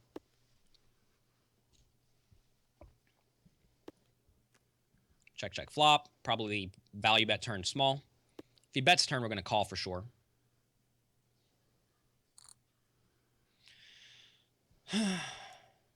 Joao Bauer down to under 10 big blinds here. I hate that the stream's not working well. Jonathan Little of the Las Vegas Moneymakers looking for his for the first ever win for the All my Moneymakers. friends came to the stream today to watch, and now it's not working. It's a bad beat. Hopefully they have a replay up, because I've been talking this whole time. All right, 9-4 obviously. This hand's atrocious. We will just fold this. He's down to roughly 10 big blinds. Let's see how many big blinds he has. Oh, here I see. Now it says. Now that I finally look at the table. We have 30 seconds left in this level. He limps. I could jam this, I think. I think that would be acceptable. And big flops all round Checking's here. also fine. So now he knows I probably don't have an ace in this spot because I checked flop. Or checked, I just checked pre-flop. So if I check raise here, it really doesn't look like I have an ace. But I don't know if that matters. Is he going to call it off with a random king or a random jack? I'm going to shove this, but I don't like this spot at all. But like this is, it's so easy for him to have a good hand here, and so hard for me to have a good hand. So there's a set of kings. That's good. Good thing I didn't shove pre-flop. Jonathan Little Maybe needs we'll get a there on the heart. river. Wow, he does. He's going to win every hand. Sometimes you just win every hand, you know? Bora buscar os últimos 3 pontos agora. It's kind of silly. Clearly we got lucky there to win. And that's A-okay. Jonathan Little, 2 from 2, 6 points for the Las Vegas Moneymakers, and We're a allowed to get great lucky. debut for Jonathan Little, who does not like to fold. Yep, Sam, that's 2 wins in a row now for the Las Vegas Moneymakers with Jonathan Little. The professor, really. I mean, The return of the live class pro, is in session. showing us how it's done, showing, telling us all about his thoughts, showing what a great teacher he is. Is famous for the books he produces, putting out strategic information on Twitter all the time, inviting people for coaching and such like, and putting on a class. Didn't help Joao Bauer that he just couldn't make a hand, or there was 2 big hands there where Jonathan Little bet the turn and rivered a set of 3s when he had the worst hand, JB getting away from his hand. One where Jonathan Bauer checked back king 10, Jonathan Little check called second pair on the turn, and then rivered 2 pair with 9-7, and Joao Bauer betting king 10 for value on the river and getting called by a better hand. There we see at the end, typical of really how this match has played out. Second set of kings against 9-4 high, the flush draw, and Jonathan Little gets on there on the river. That's not to say Jonathan Little didn't play very, very well and capitalize on those opportunities, but really, a case of real run bad. And that's so unfortunate when, it's your GPL debut. Yeah. And I mean, if we're keeping with the Goodwill Hunting theme, you got the professor teaching the kid, a lot of potential in JB, but JL rocking his best Robin Williams impression, RIP. Bring in the fiery justice. Yeah, bringing the fiery justice to the kid, the kid with so much potential, JB. Just sitting there with his blackboard, doing the math. Mate, he was, getting to emotionless. stoical. And you got to feel for him. Obviously, we're hoping that he begins to share a little bit more from us. But when you're running good, we talk about championships. Yeah. Obviously, you win the first match. Everything's going your way. Maybe you're going to be more inclined to share a little bit. Mm-hmm. Obviously, it's a very stressful situation being on the big stage of the GPL for the first time, and then when things go so badly for you, it's obviously got to be distressing. So we feel for JB here in the studio. I've been told that Laura and Eric want to speak to you guys. We do. Congratulations, Las Vegas Moneymakers. That's their first win. First win. It's a big win, too. They needed that. And look at the Moneymakers suddenly in third place. If they win this next game, Laura, they would be in second place heading into the next two matches. So good on them. They are climbing. Great work by Jonathan Little. I think that's exactly what Chris Moneymaker needed, what he wanted, and mission accomplished. 6 points so far. Looking at maybe number 9 or 9 points in the next few minutes. Again, that second game, Jonathan Little was not giving Joao much space to do anything, was he? I mean, he was dominating pretty much the whole match there. He had more chips than him the whole time. Yeah, I don't know if it's because he's speaking more than Joao. Is that making a difference? But it does look like he's just totally dominating Bauer, which is not to say anything about Bauer's game. Just tons of accomplishments online. He's played well. BSOP, 10 BSOP main event scores for him, a BSOP championship as well in Sao Paulo. So he's an accomplished player, but it's just not his day. Or is it that Little is just so far beyond, above him right now? We are really enjoying Jonathan Little's commentary. Let us know if you are as well. Let us know if it's helping you to improve your game at home. You can do so by tweeting us at GPL or use the hashtag GPL as well. Lots of people tweeting in, really enjoying the commentary, as am I. And you as well? Well, yeah, I think Laura Cornelius, heading into season 2 of the GPL, might make herself available suddenly. So it looks like you might be getting some coaching from Jay Little very soon. I think you're trying to cruel now, aren't you? Well, apparently I was so mean to you before that I needed to make up for that. Indeed. Well, there is one game left of this first matchup between the Sao Paulo Mets and the Las Vegas Moneymakers. Jonathan Little so far has taken 6 points out of a possible 9, but can Sao Paulo get the final 3 points? What do you think? It's hard to bet against Jonathan Little in this match. He's just totally on top of his game. He's ready to go. By the way, Little, who finished, I believe, was 11th at the WPT finale, the final event, the 3.5K. So it's just fresh off yesterday, finishing 11th in the WPT. That final table was yesterday. So good on him. Just fresh off a nice big score and right into the GPL. Let's talk about that though, because when you have had a big score, when you've been running well, it just seems to continue sometimes. You've got to ride the wave, as they say. Yeah, we've seen that a lot actually in the first few weeks of the GPL. Players that have played well really translates onto this league, and I think that makes very much sense. Usually players do go on these heaters, and that does tend to last quite a bit. Then unfortunately they get cold a bit, but I mean it's just a part of the game, very normal. But I mean Little has had so much success for years now on tour. It's great to see that he's still active and still getting those results. Well, we'll find out shortly who will win that very next game in this first matchup of the evening. But coming up a little bit later, the match 2 of tonight, it is Eugene Kachelov playing for LA Sunset. We saw Eugene in action in the 6-max earlier this week. He will be playing Faraz Jaka. Now, Faraz Jaka is the manager of San Francisco Rush. It was supposed to be Jonathan Jaffe actually, but it's been a last-minute substitution. But I think we can expect some excitement from that game. Yeah, we keep on saying we're excited to see Faraz. It's nothing against Jonathan Jaffe, but I personally am excited by the matchup itself. It's not a Jonathan Jaffe thing. It's more that it's Faraz Jaka, it's Eugene Kachelov, 2 products of the poker boom. So really exciting to see both of them at it. Both are fun people to watch on camera, hopefully as well. We know Faraz will he be wearing a shirt or will he stay in that baller? Just about to ask you, do you think he'll play in his bathrobe? I think he might. I think knowing Faraz Jaka, that could be. It's a very good bet to take. I would not be surprised. You never know what he's going to do you? We'll have to see. Funny that his hair was made yet.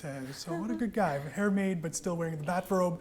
But he's such a boss that I don't see it as an issue whatsoever. He is playing from Fort Lauderdale in Florida, I think. Right. So is Eugene actually. They'll both be playing from different hotel rooms inside the Seminole Hard Rock in Hollywood, Florida.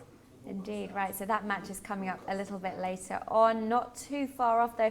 But the next match is the 3rd and final game of this first match between the Sao Paulo Mets and the Las Vegas Moneymakers. Let's see whether Joao Bauer can score the first 3 points. Back to the desk. Thanks, Laura. Thanks, Eric. This is Samuel William Grafton. I'm Griffin Frank Berenger-Benger, and you're here at the Global Poker League, Week 3, JBVGL, Dawn of the Fiery Justice. Dawn of Fiery Wow, that actually was way better than I thought it was going to work. I had nothing there. Like, I should have prepared something. Mate, I'm there. I've got your back, bro. I'm just Great. Awesome. Guys, match 3 coming up. Jonathan Little sweeping the board so far. Really teaching 2-0. not only the kids at home how to play pretty fantastic poker, but teaching JB, a thing or two. Yeah, but in fairness, as we keep reiterating, he's right. What do you call it? You like to call it card distribution, mate. You know, The cards were Jonathan reversed. Who Little- would be up 2-0? Probably JB. Yeah, exactly. Jonathan Little baby. running good, making hands when it was required. Obviously, value betting them well and playing strong poker. Great poker mind as he's sharing with us on the camera. But things running good. Would love to see, a little bit of run good for JB. But Jonathan Little on the precipice of sweeping things 3-0. That's another great P word, precipice. A plethora of precipices. Oh my, dude, are you trying to make me just like tear up on air? Let's play some poker again. Hopefully they can figure out the stream issue. All right. He's elected a 3 big blind raise. Interesting. This is actually probably close to a fold for a 3 big blind raise. Let's go ahead and 3-bet it instead. When your opponent starts 3 big blinding it, you should play significantly tighter than when you should when they're compared to when they're min raising. That's maths, ladies and gentlemen. And King 4 offsuit's right near the bottom of a calling range, in my opinion, facing a 3 big blind raise. So any hands that are near the bottom of that calling range, it's fine to turn those hands into bluffs by re-raising. We'll bet this flop. We have a gut shot. We could continue betting on a lot of turns. Let's just do it without. So if I bet the flop here, I have to bet the turn a lot of the time because it's very easy for him to have some piece of this or just even overcards like Queen Jack and side peel. Hopefully he doesn't have Queen Jack. So I think this is a spot where I want to bet the flop small and then kind of make a little bit of a bigger bet on the turn. The alternative line is to bet small on the flop, small on the turn, then big on the river. But I think this probably works an equal amount of the time, or at least a pretty good amount of the time. Stream is finally back. Well, let's see how I get the stream back on. Channels. Interesting to see what That's not how you do Joao this. Bauer does with this. He does have a double gut shot. Oh, and he binks it on the GPL river. People. He calls. We turn river a pair, so that's probably good. So Jonathan Or is Little. it? Do we value bet this? I think we probably can get away with value betting this. We can see bad news for Jonathan Little because Let's do the same small bet. He knows I did this with the nuts twice now. I think we can easily get called by a worse hand. I don't think I need to be betting much larger here. finally some run good for JB of the Sao Paulo Metropolitans. And a check raise is coming. JB just working out the sizing. Hopefully he doesn't jam me on this river. Wow, he check raises. All right, well, let's think about this. Don't listen to commentary. Let's think about this. He could easily have a draw. My hand looks like a marginal made hand. Would he ever try to bluff me off of a queen? Probably not. That'd be ridiculous. I think I'm going to call this. Sort of a concept that if your opponent may be tilting, you need to be a hell of a lot more inclined to call. My hand looks like I'm going for thin value. This is the issue. I don't know what my opponent knows. He missed like half of that last heads-up match. So I don't know if he knows what to think about my small bets here. He really should not have a queen. He could have 6-3. He could have 5-4. He probably would raise those for value. He could also have all the busted draws. I guess 8-6 gets there, but I have the 8 blocker. I think I'm going to call this.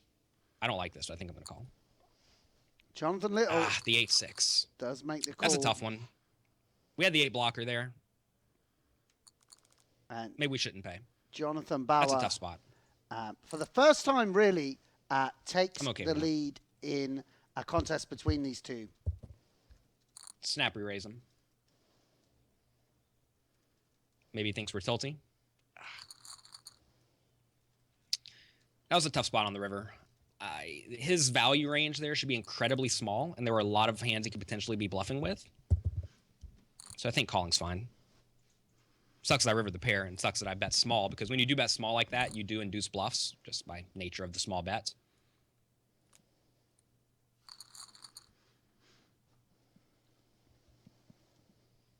You can see in the bottom of your screen, we had a few technical difficulties. All right, so Jonathan Little did win let's that not lose our second match. minds. 2 games We have 50 big blinds. We're in fine shape. to 0 advantage in this Totally different contest. dynamic whenever you are playing, quote unquote, from behind compared to playing from in the lead. It's much easier to play whenever you just win every pot. It's a whole lot more difficult to play when you lose every pot. I can only imagine what my poor opponent's going through right now. He just loses every hand he puts a chip in, and that happens sometimes.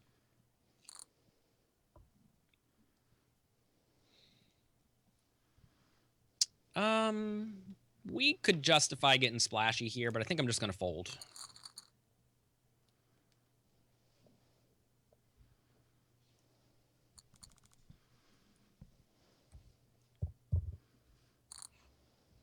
Jonathan Little of the Las Vegas Moneymakers and Joao Bauer of the Sao Paulo Metropolitans, both making their GPL debut here. Jonathan Going back to Little, that 8-7 hand, a where I called the WPT river winner bluff. Well, and called the river renowned nuts, but where I poker think author. I was calling the bluff. Yeah, I'm just happy with the call. The more I think about it, I'm happy with the call. Mainly because there are just so many potential bluff hands he could have. And we saw him turn bottom pair into a bluff earlier. So that kind of implies that he is at least capable of that, and he could easily have bottom pair there. So that just has to be a fine call. We do check. We'll just check to the river here. If he bets river, it's probably close. He could have a 5. We'll just check though. River the 4. That's the spot where you could consider going for value. I was probably going to call any reasonable bet, I think. Maybe not. A little nice It's a run tough good one. here for Joao Bauer, trying to turn things around. Yeah. Call and see a flop. Probably check, call, flop here.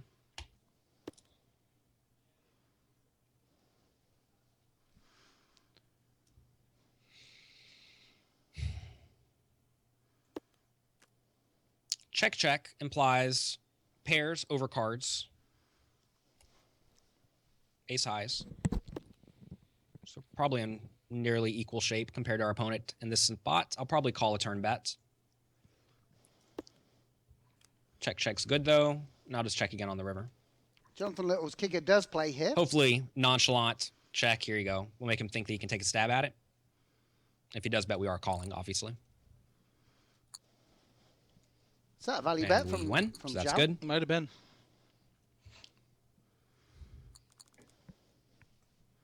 I'm a big fan of the nonchalant check. Don't let anyone else know that, though.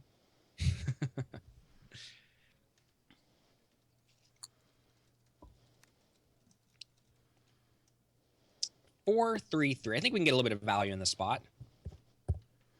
He snap checks. Kind of interesting. He hasn't really snap checked yet, as far as I know. It's because he wants to snap fold. God, I'm good at my job. Timing tells are a real thing, and especially in heads up. 9-3 offsuit's horrible, so we'll fold. Could 3-bet it if you wanted. I don't think that'd be insane.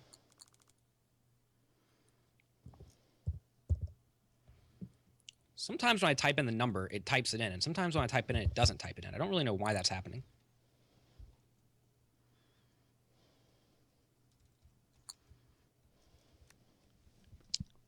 Not a good flop for me. I think I just want to go ahead and bet, though.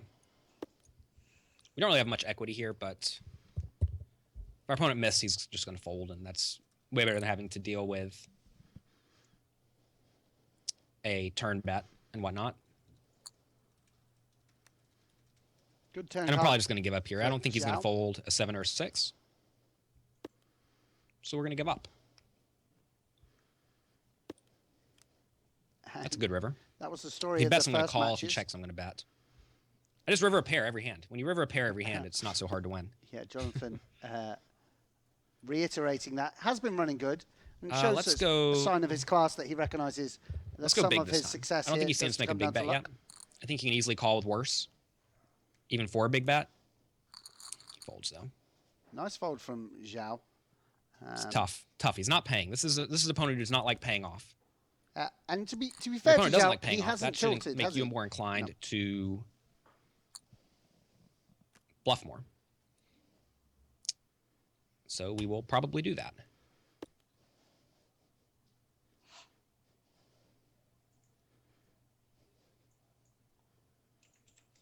If he bets on the flop, I'm going to call here. Our hand could easily be best. We have plenty of equity.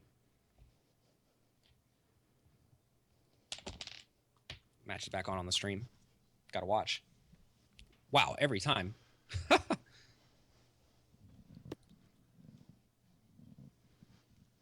Dawn of the Fiery Justice. Indeed. Let's try to blast him again.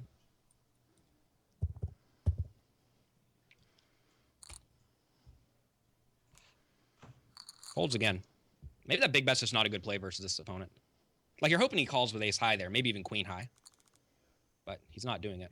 Someone on the Twitch chat declares Zex Jaguar. Great, very super old school Counter-Strike reference. I haven't heard Zex Jaguar since 2000. Right, 40 big blind 2001. stacks. More than 40 big blind stacks. Ace Back nine in my suited. previous life. As a Interestingly, professional Lemps, ruffler. I'm just going to check this. When people do something that's kind of out of the ordinary, limping with these stacks is a little bit out of the ordinary. I am a pretty big fan of not getting too out of line, just keeping the pot small.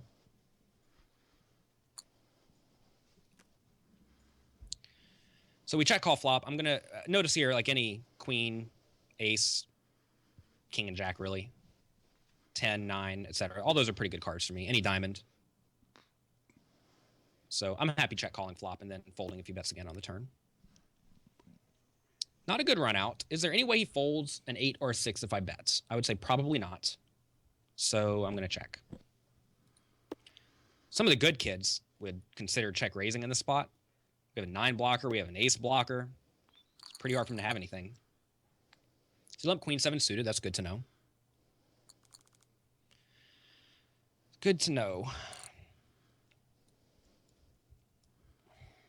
Let's see Joao 3-bet this combo. He hasn't 3-bet too much or been too aggressive pre-flop. I think it's quite a good hand to attack with. I'm going to check this Action flop. board for both opponents here. Got a top 2 against 7 high Frustro.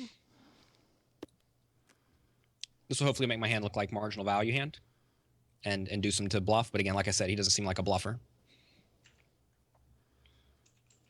Yesterday, looks in like the one, though. World Poker Tour event, Heads Up, first hand of Heads Up, my friend Justin Young was against a player who's a good, tight, aggressive kid. And first hand, Justin Young flop, top pair. He had ace 9, I think, and the board ran at like ace 5-4, something. And he check called flop with top pair, check called turn with top pair, check folded river with top pair. And he folded on the river. And that's a spot where he knew his opponent, and he played great versus it. And he ended up folding and getting off the hook.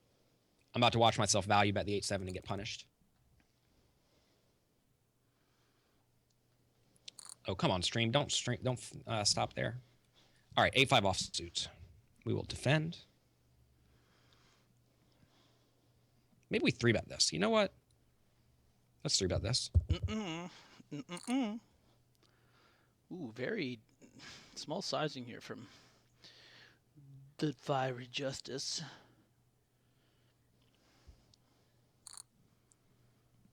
He jams me, so we fold. No problem. And Joao Bauer with over a 2-1 chip advantage.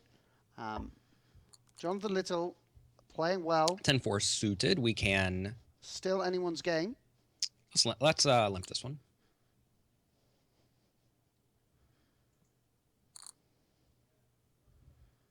Um, 10-4 suited. Should we take a flop? Let's take a flop. Maybe a little bit loose, but I think it's fine. And Jonathan Little limp calling 10-4 suited and flopping top pair. Strange hand for Joao to pick to Let's go ahead and attack. bet this flop. And I think I'm going to be okay And exploit. going with this hand. Top pair is great. Don't fold top pair. Although, if he does check raise me, it'd be pretty nasty.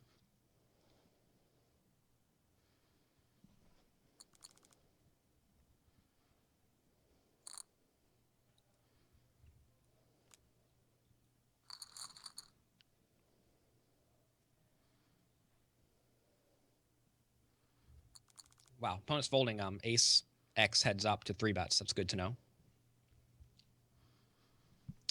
What am I doing here? We'll limp.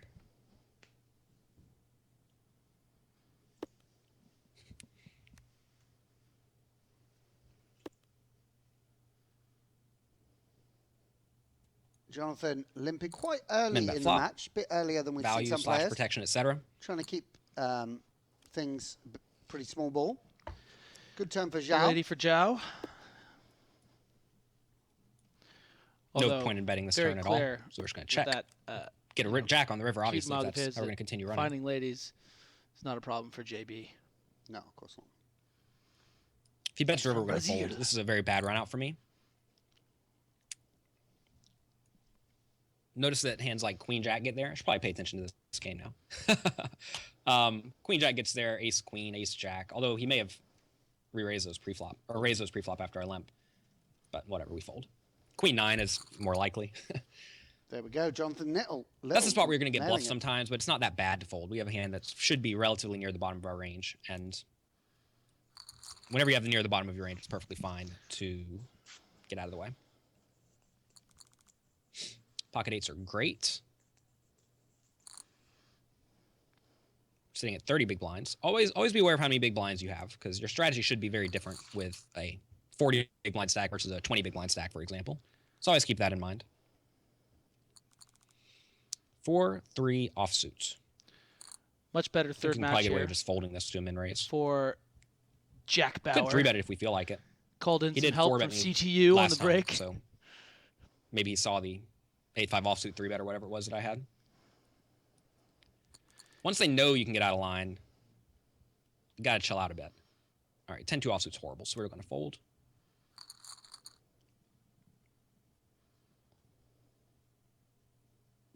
I see myself struggling on the stream. That's fun to watch.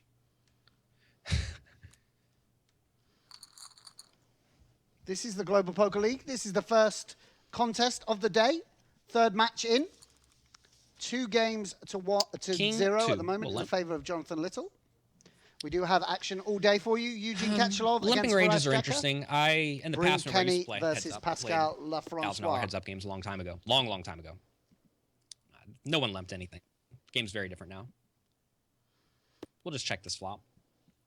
Now people have limping strategies and mixed strategies, and all the kids got good. So we're trying our best to keep up.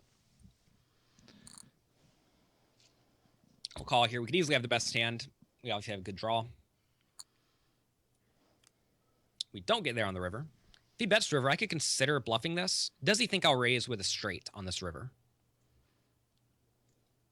I would guess the answer is no. Like, imagine he bets 3,500. Does he think I'll raise with a 9? I would guess probably not. So if he doesn't think I'll raise with a 9, then I should probably just fold. If he's going to give me credit for a 9 for raising, like, so imagine my raising range here for value. If you try to construct that, if it contains a lot of 9s, then he can justify folding a lot. If he thinks my raising range is only flushes, then he should probably call very, very frequently. So I don't really know what to expect here. I'm just going to fold, though. He could easily have the nuts here, and I don't need to pay there. We do have the king blocker, which is great, but it's not really worth a ton. So if he raises, kind of unfortunate he folded this hand and previous when we had pocket jacks, but that's fine. Queen 4 offsuit. We'll limp.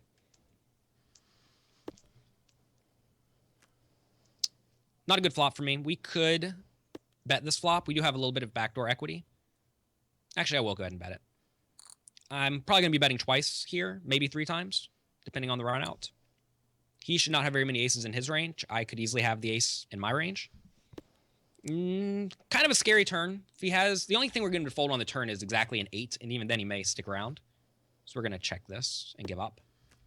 You really don't want to see, well, a 9's a particularly bad card. 9 and a jack are both kind of nasty because those should connect well with his range. Will he ever fold an 8 if I bet the river? Well, do I ever have the best hand? First off, the answer is no. So I guess I should be betting here. Let's just bet river. Maybe, I mean, I don't think he's going to fold here very often. He may fold an 8. He may fold pocket 4s. I don't know. Tough spot. Certainly he's not folding a 10. Good check by him on the river.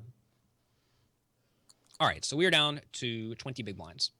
Not really where you want to be, but it is where we are. 8-7 suited is a great hand.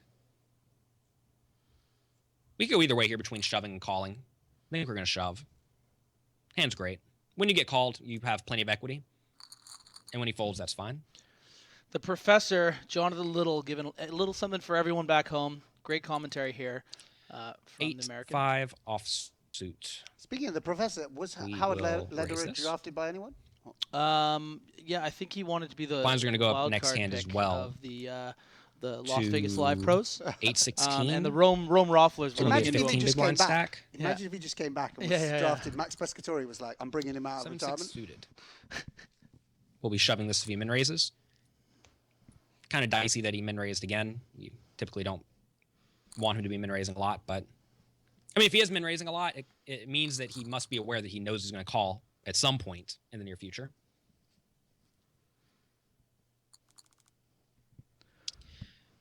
But he hasn't called yet, so that's good. He could be a GM for a franchise next year. You know, the Isle of Man Islanders. 8-7 offsuit with 15 big blind stack. He limps. Do we ever jam this? Well, we saw him limp pocket kings in the previous game. That's how that pocket kings hand went down in the previous game, where he limped Piece pocket for kings. everyone, I yeah. checked 9-4 suited, came ace king queen 2 hearts. He had pocket kings that hand.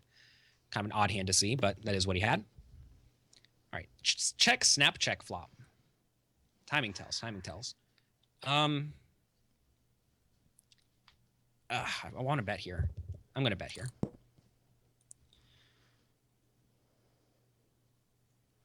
Hopefully, he just folds. He may call though. Tough spot If he for calls, Joao.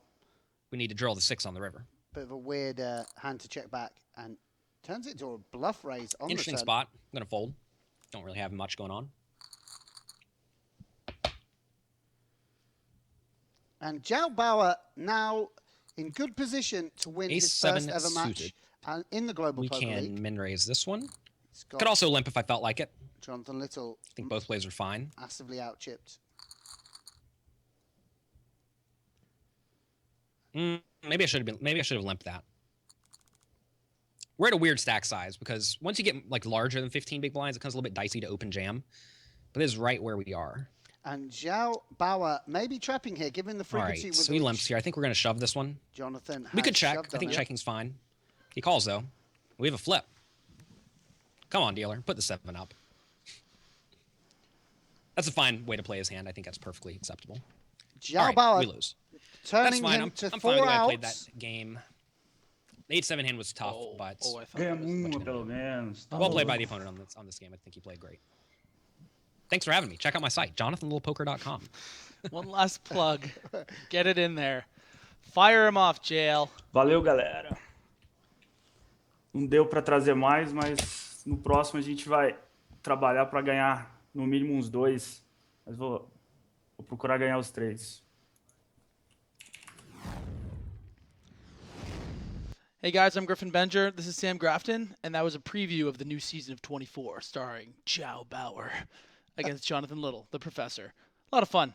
Yeah, really good stuff. Great to see our boy JB get on the board at last. You know, really tough on your debut to have such a bad run of cards. Jonathan Little running well, playing well, and, you know, didn't have anything going in those 2 matches. Jonathan Little, as someone I think pointed out in the Twitch chat, the first match seemed to win literally every hand. So really nice to see that JB got back into it in the 3rd match.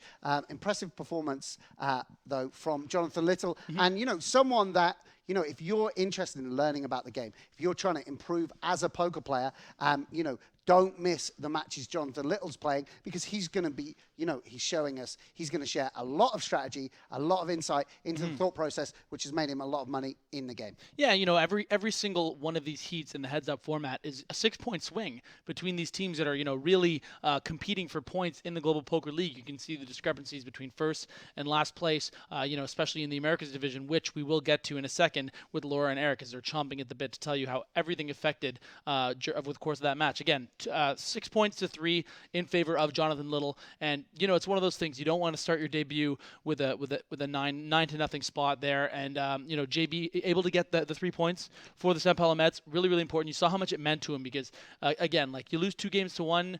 It's one of those things where you say, oh, there was a bit of variance, and I ran pretty bad, so I was able to get the 3 points. You lose all 3 matches, and you just can't help feel like you failed your teammates, your city, your country. So the fact that he was able to get those 3 points, I think, is really important to him and really important to all the Vamos out there. So good for JB. Yeah, of course. I mean, there you saw him. He's got some well thought through strategies. He limped the King Jack off. Jonathan Little had been shoving on him. He needed to widen that limp call range, essentially trapping with King Jack. In the second match, we saw him trapping with Kings, flopped a set of Kings against the 9-4 of Jonathan Little. But the way Jonathan Little was running, he made the flush on the river, and that's how close these matches are. So yeah, JB can come away with his head held high. Jonathan Little, though, really happy to win 6 points for the New York Rounders. I believe Laura and Eric do have him on Skype, so we'll throw over to those guys. The Las Vegas Moneymakers, sorry. Yes. You said the Rounders, yeah. No worries. Oh, yeah, in the Las Vegas. The Rounders are coming up later. BK World, baby. Hashtag BK's World. Let's go to Eric and Laura. Thank you very much. Now we're just about to check whether we have Jonathan Little on the line via Skype. Are you there, Jonathan? I think I'm here. You are definitely there. Congratulations, 6 points for the Las Vegas Moneymakers. Did you feel the pressure with no wins so far for the Moneymakers? Yes, my team has been scrubbing out so far, and I wanted to do my best to get a few points on the board, and luckily I did. I'm glad I did not go with no points. That would have been bad, but anything better than what the rest of the team has done so far, I'm happy with that. Jonathan, we'd like to apologize to your wife because we actually told her that she was wrong, that we should hear more from you. That was fantastic. Thank you so much for sharing so much. I mean, it's something you've done for so many years, Jonathan. You've written books. You've done so well with it. Tell us how that works when you're playing a game and at the same time trying to educate the masses.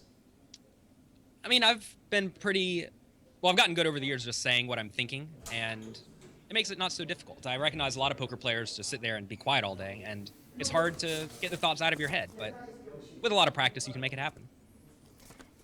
Is it easier for you to play like that? Does it kind of get it all out? It's difficult to say. I feel like I autopilot less whenever I'm talking out every little thing.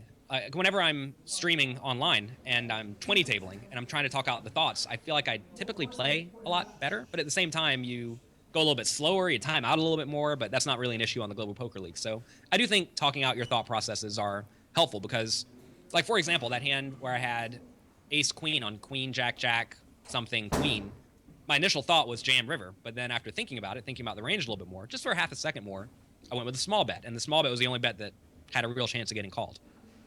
Jonathan, you were up against a player that might not be as well known as a Faraz Jaka, Eugene Katchloff, Maria Ho. How do you adjust strategies knowing that you're playing a player that you might not have a lot of info on?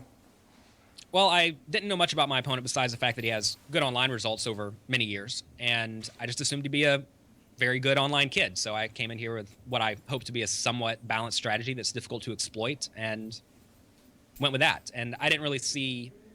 Well, our matches didn't last very long to the point where I could develop any great reads or anything like that. I mean, I did recognize he started limping premium hands whenever we were short, which is going to make me inclined to check more pre-flop, but I didn't really pick up a whole lot. I was just trying to play good, solid poker. Jonathan, this was your debut for the Global Poker League. How much did you enjoy it, and have you watched much of the other games up until now? I thoroughly enjoyed it. Every night I take a nice long hot bath, and I put the Global Poker League on, and I've been watching it. I've been watching a lot of the people playing, and I actually wrote a book, Excelling at No Limit Hold'em, with a lot of the people in the league. Olivier Bousquet wrote the chapter on Heads Up Poker, so I've been studying that, and I suppose I can thank him a bit, and also Byron Jacobs, who also wrote a bonus chapter on how to play short-stacked Heads Up. I can thank them for some of these points. So you're ready for your matchups against Byron and Olivier then? Yes. Thank you so much for chatting with us, and congratulations once again, winning your first match here at the Global Poker League. 6 points for the Las Vegas Moneymakers. Thank you. Thanks for having me, and thanks for everything you all do. I know it's a lot of work, and we all appreciate it. Thank you so much for your kind words. Speak to you soon. That was Jonathan Little winning his first match for the Moneymakers. We're going to head back to the desk to Griffin and to Sam and look at some key hands.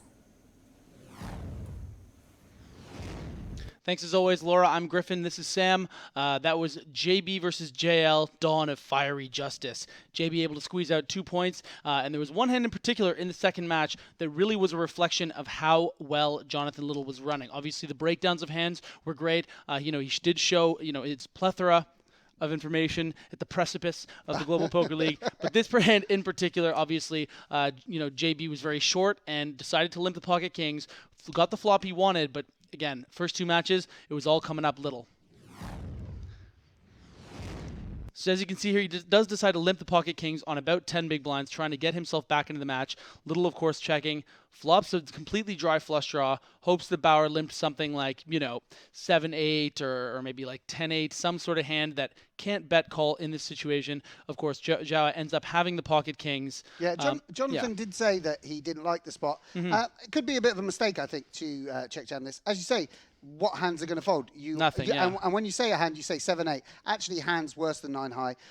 So a little bit ambitious from Jonathan Little. But he did run exceptionally well in these early games. And you can see the reaction from Joao, just nothing going his way. Obviously, this means so much to him, for his city, for his friends, his teammates, for his country. Very proud Brazilian. Really just focused on the match. Wasn't engaging much with the fans until the match was over because he was so stone focused on the game. And obviously, that was a very unfortunate turn of events for the Metropolitan representative. But turned it around in the third match, got those 3 points. 6-3 for Las Vegas over the Sao Paulo Metropolitans in this first match. And I'm excited to see, we got a slew of couple of great matches coming up for the rest of the day here, guys. I'm Griffin Benger. He's Sam Grafton. Please tune in with us just in a little while for the rest of the matches.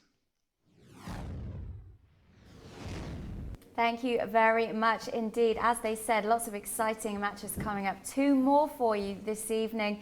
We have Faraz Jaka, manager of the San Francisco Rush, playing LA Sunset's Eugene Kachalov, which is coming up at 3:30 p.m. Eastern time. But let's talk about the standings now, because obviously Sao Paulo Mets taking 3 points and 6 points for the Vegas Moneymakers, which means the Las Vegas Moneymakers will go up the standings a little bit because they were bang equal coming into this match. Right, both teams were tied with LA, so you see them move up to third. Sao Paulo, again, needing those points. They're now in fourth, waiting for Los Angeles to play their first match. These 3 points are really important for Sao Paulo, especially if Faraz Jaka has a great night. If he does, he's up to 27. His team, the Rush, up to 27. So at least Sao Paulo knows that they won't be in the last place at the end of the night. That's why those 3 points, I think, emotionally are very, very important for the team. LA is a bit like London. At this point, it's looking like LA needs to start getting those points on the board. Bousquet not in tonight, so those 6 points have to come from someone else. So let's hope for them that it comes from Eugene Kachalov. But LA and San Francisco, suddenly a very intriguing matchup, our next matchup, and then the battle for first. We have the battle for last and the battle for first coming up next. So very interesting. I think there's a lot of pressure on Faraz Jaka. You see him, he's a cool cucumber, or cool as a cucumber, but I do think that robe is going to change to maybe a boxing robe at some point, because he does need those points. At least 6 points, I think, are needed for San Francisco to get some sort of momentum going into next week. Looking back to the Eurasian conference, Berlin Bears right at the bottom of the standings, but on 22 points. So Faraz Jaka really needs to win 2 games not to be the overall bottom of the standings. Yeah, I think there's a lot of pressure, and this team is really happy with the way that Anton Wig has played. Had it not been for Anton, they would really be in a lot of trouble. Kitty Kuo as well, actually winning a match. But had it not been for those 2 players, they would be in trouble. Wig had some problems this week, didn't perform as well as he did heads up against Martin Jacobson of Montreal. So, the team has been fairly inconsistent. Anthony Gregg, we talked about him the first week, was shut out twice. Really not his fault, but as we keep on mentioning, Laura, at some point, it is their fault, right? You need those points. So, it's all fun and games saying it's not, too bad, not our fault. But if you're not one of the top 4 teams in a conference, you're not heading to the secret location for the playoffs. And never ever in their lives have they felt like this before, because they are always playing for themselves. It's the pressure of playing for your team, for your friends. It must be horrible in a way when you can't win any points, like Tony Gregg didn't, like Jungleman didn't the first week. It's also getting stressed out by looking at the standings. Jonathan Little mentioned to us just a few seconds ago that he understood where the team was, understood the team did not have a single win. Morally, that was probably upsetting for the team. Anthony Zeno played so well for the team the first week. They've had some good performances, but this is their first win. It's on the board. let's leave it now. They're not the last team to have won a game. That's up to Rome. Rome still with no wins. But I think Little actually understood that, and that puts a little extra pressure on that player and then the team. And then the teammates playing after him, knowing Little played so well, the next player in needs to make sure that he or she play as well as Jonathan. So there's tons of ways to feel pressure in the GPL. Yeah, Eugene Kachelov up next against Faraz Jaka. It should be interesting. Do you have any allegiance? Who do you think might take this one? I'll be honest, this is very tough. I will go in a sportifying, strategic situation. I think Eugene Kachelov, probably knowing that he was playing, probably in a better mindset than Faraz Jaka. Although we see, as we see in every sport lore, sometimes the late substitution, that player feels no pressure. Faraz not necessarily feeling the pressure, knowing that he wasn't supposed to be in this situation. Maybe he comes in and wins. I think it's a coin flip. Two legends of the game, two players that were born from the Moneymaker era, have so many titles, and so many accolades as well, so many top finishes. One is a WPT Player of the Year in Faraz Jaka, never won a WPT title, ironically enough, and Eugene Kachelov winning the 5 Diamond just 5, 6, 7 years ago now, way back in the day, Laura, when you and I were way younger. I wasn't born, Eric. That's right, you weren't even born, but I was. But it's just great to see these two names. These are two class names in poker, and it's going to be exciting to see them go at each other. Okay, that match is coming at 3:30 p.m. Eastern Time. It's coming very soon. So please don't go anywhere. Stay with us. Send us your comments, send us your questions, and we will endeavor to check them all and read them all through at GPL on Twitter using the hashtag GPL as well, and also on Twitch too. Join us back here for that very next matchup. It is LA Sunset's Eugene Kachelov playing against San Francisco Rush's Faraz Jaka.